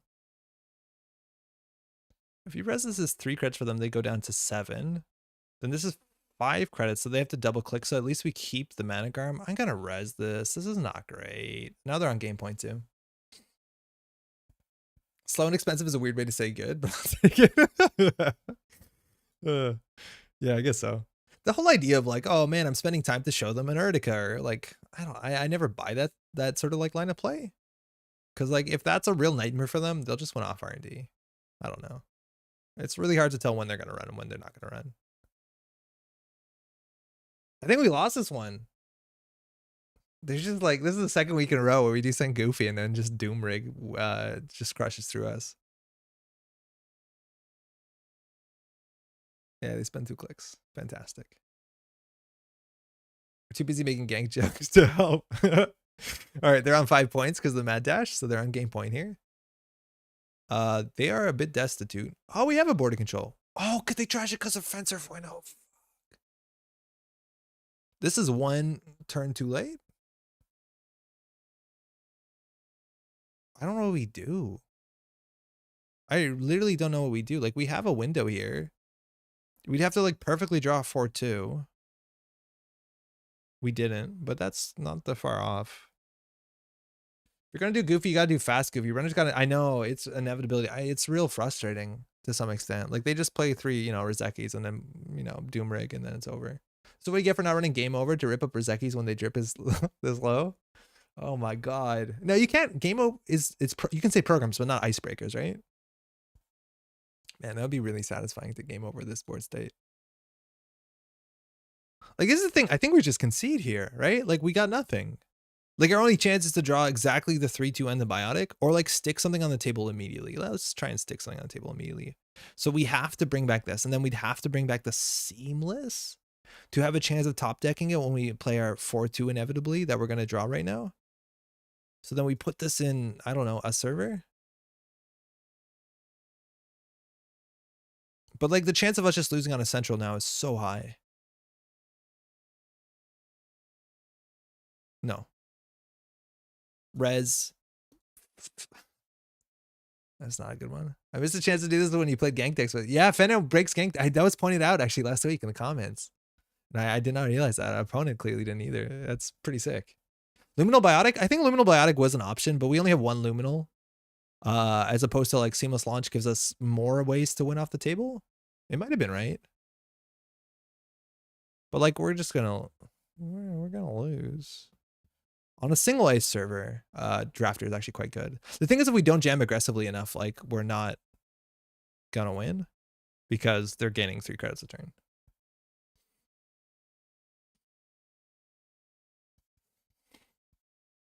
Okay, they're back in it. They have economy. This doesn't do anything on res. Again, I'm not a big fan of Macrophage. Oh yeah, right. We're losing cards in hand. I forgot about that. Maybe it was right just to like put all our eggs into the biotic basket. Oh, we did draw Seamless though, but we don't have a 4-2. And now they'll check the remote every time. Huh. 8 cards in R&D is a problem. So we're at 3, 6, 7, 8, 9, 10, 11, 12. Wait, that's it? 3, 6, 7, 8, 9, 10, 11, 12. So there's still like 8 points of agendas and 8 cards. That seems like it's going to be an issue for us. Yeah, I would say that's probably a problem. Border control is barely attacks, but it's probably better than nothing. Honestly, I'm not even sure. The Luminal's still in there. Hedge border server 5? I don't know. I think we have to brand service R&D or we're going to lose.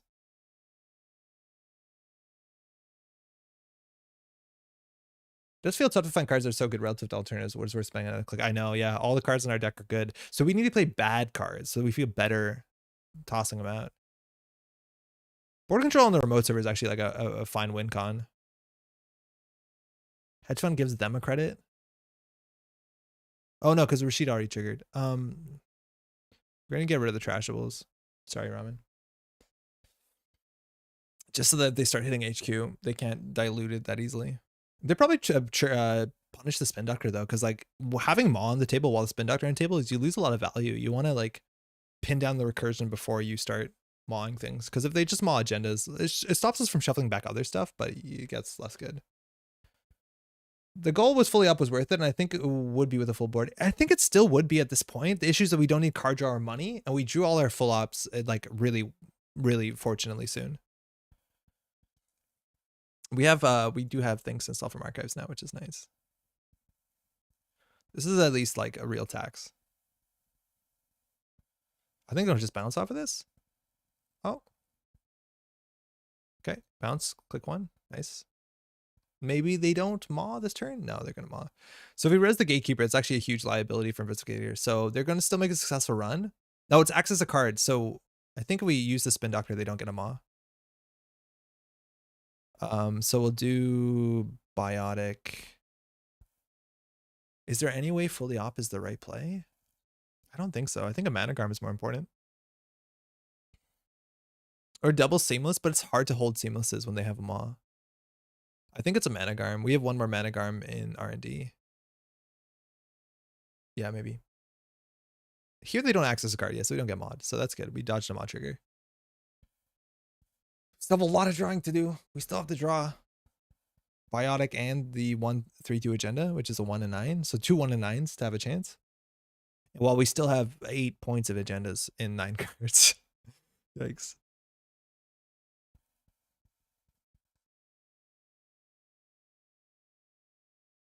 It's not a good start. We could consider doing like hedge fund, border control, off-world office. We'd be at 10 credits. We install this for 2 credits. So it'd be at 8. We have to res it. Hold on. If we do hedge fund, off-world office, install this, advance. So this would cost 2 credits because we're going to destroy the vanilla. So, okay. So firstly, we'd be on 10. Then we'd be on 8. Then we'd advance be on 7. Then we could res the border control. I don't think we have the math to do it, but like I feel like it's our only option.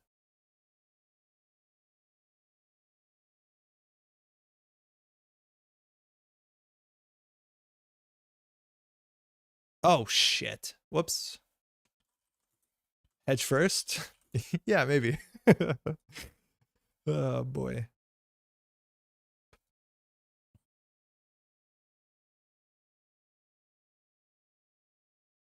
Oh, we don't advance it. We click for credit, of course.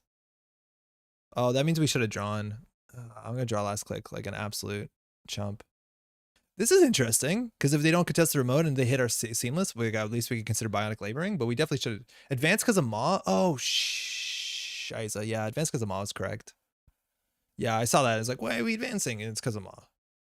The only issue is that advancing makes it look like an agenda, so maybe that's to our benefit, but yeah, maybe because of Maw. If we hold this, we can still score on next turn. So if we Maw and spend no money, we'll be okay. I'm pretty sure they run though every time because of what's it called? Like they're probably gonna run archives. I think they're gonna hit this and then run archives.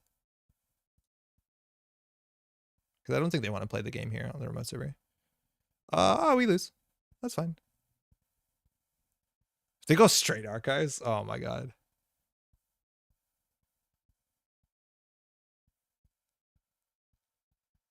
It's okay, biotic seamless now, so they can hit both. Yeah, now they can't hit both unless we spend money, but they hit the one agenda's in hand. So if they run archives, they win. Oh, wow. Yeah, they're still just going to run archives last click. The vanilla doesn't do anything. So the question is whether they bite and go through the server. The server is pretty expensive. But I think they're just going to run archives. Okay, got some money back. Yeah, good game. That's so upsetting. That was a 25% chance there. We could have had it. Good game. Thanks for the game. 72 to 67 credits. We actually kept up with 3 Rozekis, which is pretty good. So looking at our deck, the agendas are pretty well bottomed out. The Luminal was pretty far off. So if we survived that one turn, would have been okay. Because again, they can only mod one of these. So if they mod either of them, we'd be okay. Actually, we had 7 credits, so we couldn't have scored out. They had to not hit the seamless, yeah. Could they run server 3 twice? I don't think so. On 13 credits, they have to spend 1 for this, right? This is 3 credits, so that's 3, 4, and then this is 5. So that's 8. No, they couldn't have spent 16. Did Ramen help? No, by no means did Ramen help. Ramen was actively it turns out Anoetic is better than Ramen. No, Ramen did not help. But I'm not convinced like that this is the right Ramen list. Click text. Runway, yeah, it was not good for us. I'm not convinced that, like, I still think Ramen is a possibility in this list. Like in a list. If a card from your archives is obviously worth the click, there's a chance economic warfare. There's a chance like some sort of like you need something really, really ridiculous. And we just got all our fully ops early and then we never really wanted them anymore. That's a problem. It's not, if not an egregious fully opt, what card? I don't know. Like, would I consider like obviously Friends in High Places, like that sort of power level, which is not a legal standard card. But like maybe economic warfare, obviously having the ability to pull hard hitting news is quite interesting.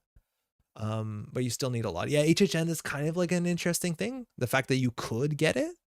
Maybe also if they're tagged, then that's interesting because whenever you draw an operation, you can pull the punishment from archives you threw out in the early game. Like that's kind of cool. But like, I don't know. The issue that we're running into is like we're trying to get these like really tempo positive cards like Biotic Labor and Seamless Launch, which inherently like just doesn't make any sense, right? Because the turn that we could have triggered is the turn that we're trying to launch out. If we pull a Biotic, we're setting up for 2 turns from now, and the fact that they had Maw did not help. If they didn't have Maw, we'd probably be a bit more interested in like paying up front to like get our thing on the table to like pull the Biotic Labor for a following turn. But if they just Maw it, like, oh man, it's bad.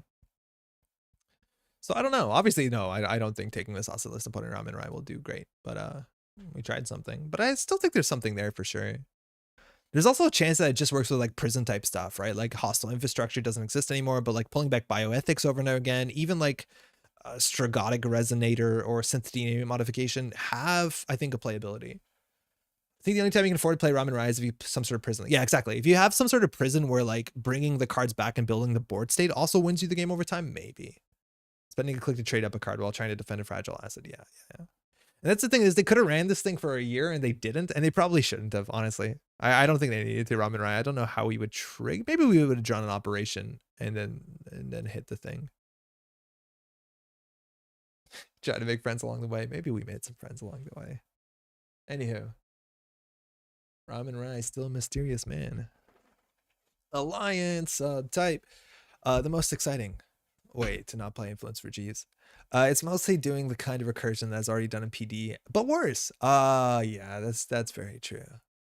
Friends night places along the way. Yeah, the PD recursion is just fine, right? Like, and if you really need a target recursion, you can either play Restore or Archive Memories and not have to defend an asset you've had 3 influence for. So maybe that's exactly the case where we're putting it in the one faction that already has recursion, and that's already a bit of a nonsense. So I'd buy that.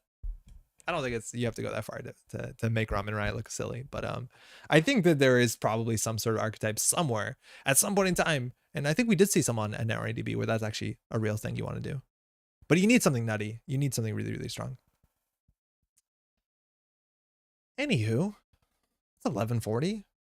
I think that's gonna be it for tonight. We'll be back in a week. It's gonna be mid-February. It's a short month, but yeah, we'll be back in a week. I don't think that's it. Maybe we'll see more cards. I don't know if Nisi's going to be posting every week, but we're getting closer to the booster pack release date, which is pretty exciting. I assume the release date of that, all that stuff will be on Jinteki.net at the same time. That's my guess. If not, people will proxy. We'll find some ways to play with the new cards, but I'm really excited for that. That's for sure. I think that's largely it. Thanks so much for everyone who's hanging out. Everyone, if you're watching this on the VOD, hopefully you're doing well. Thanks to everyone who played games against. Again, there's a little raffle going on if you want to. What do you have to do? Follow Nisei on Twitter if you're on Twitter. So you can get involved in that if you'd like. Those are really nice alt arts. That's sick. Looking forward to new cards. Thanks for streaming. Yeah, me too. Thanks for streaming today. Cheers. Thank you for streaming. Of course, my pleasure. We'll be back in a week. I think I felt like there was like a thing to say, but I don't think there's a thing to say. What's next week? It's just a week. Anyways, that's it. Take care, y'all.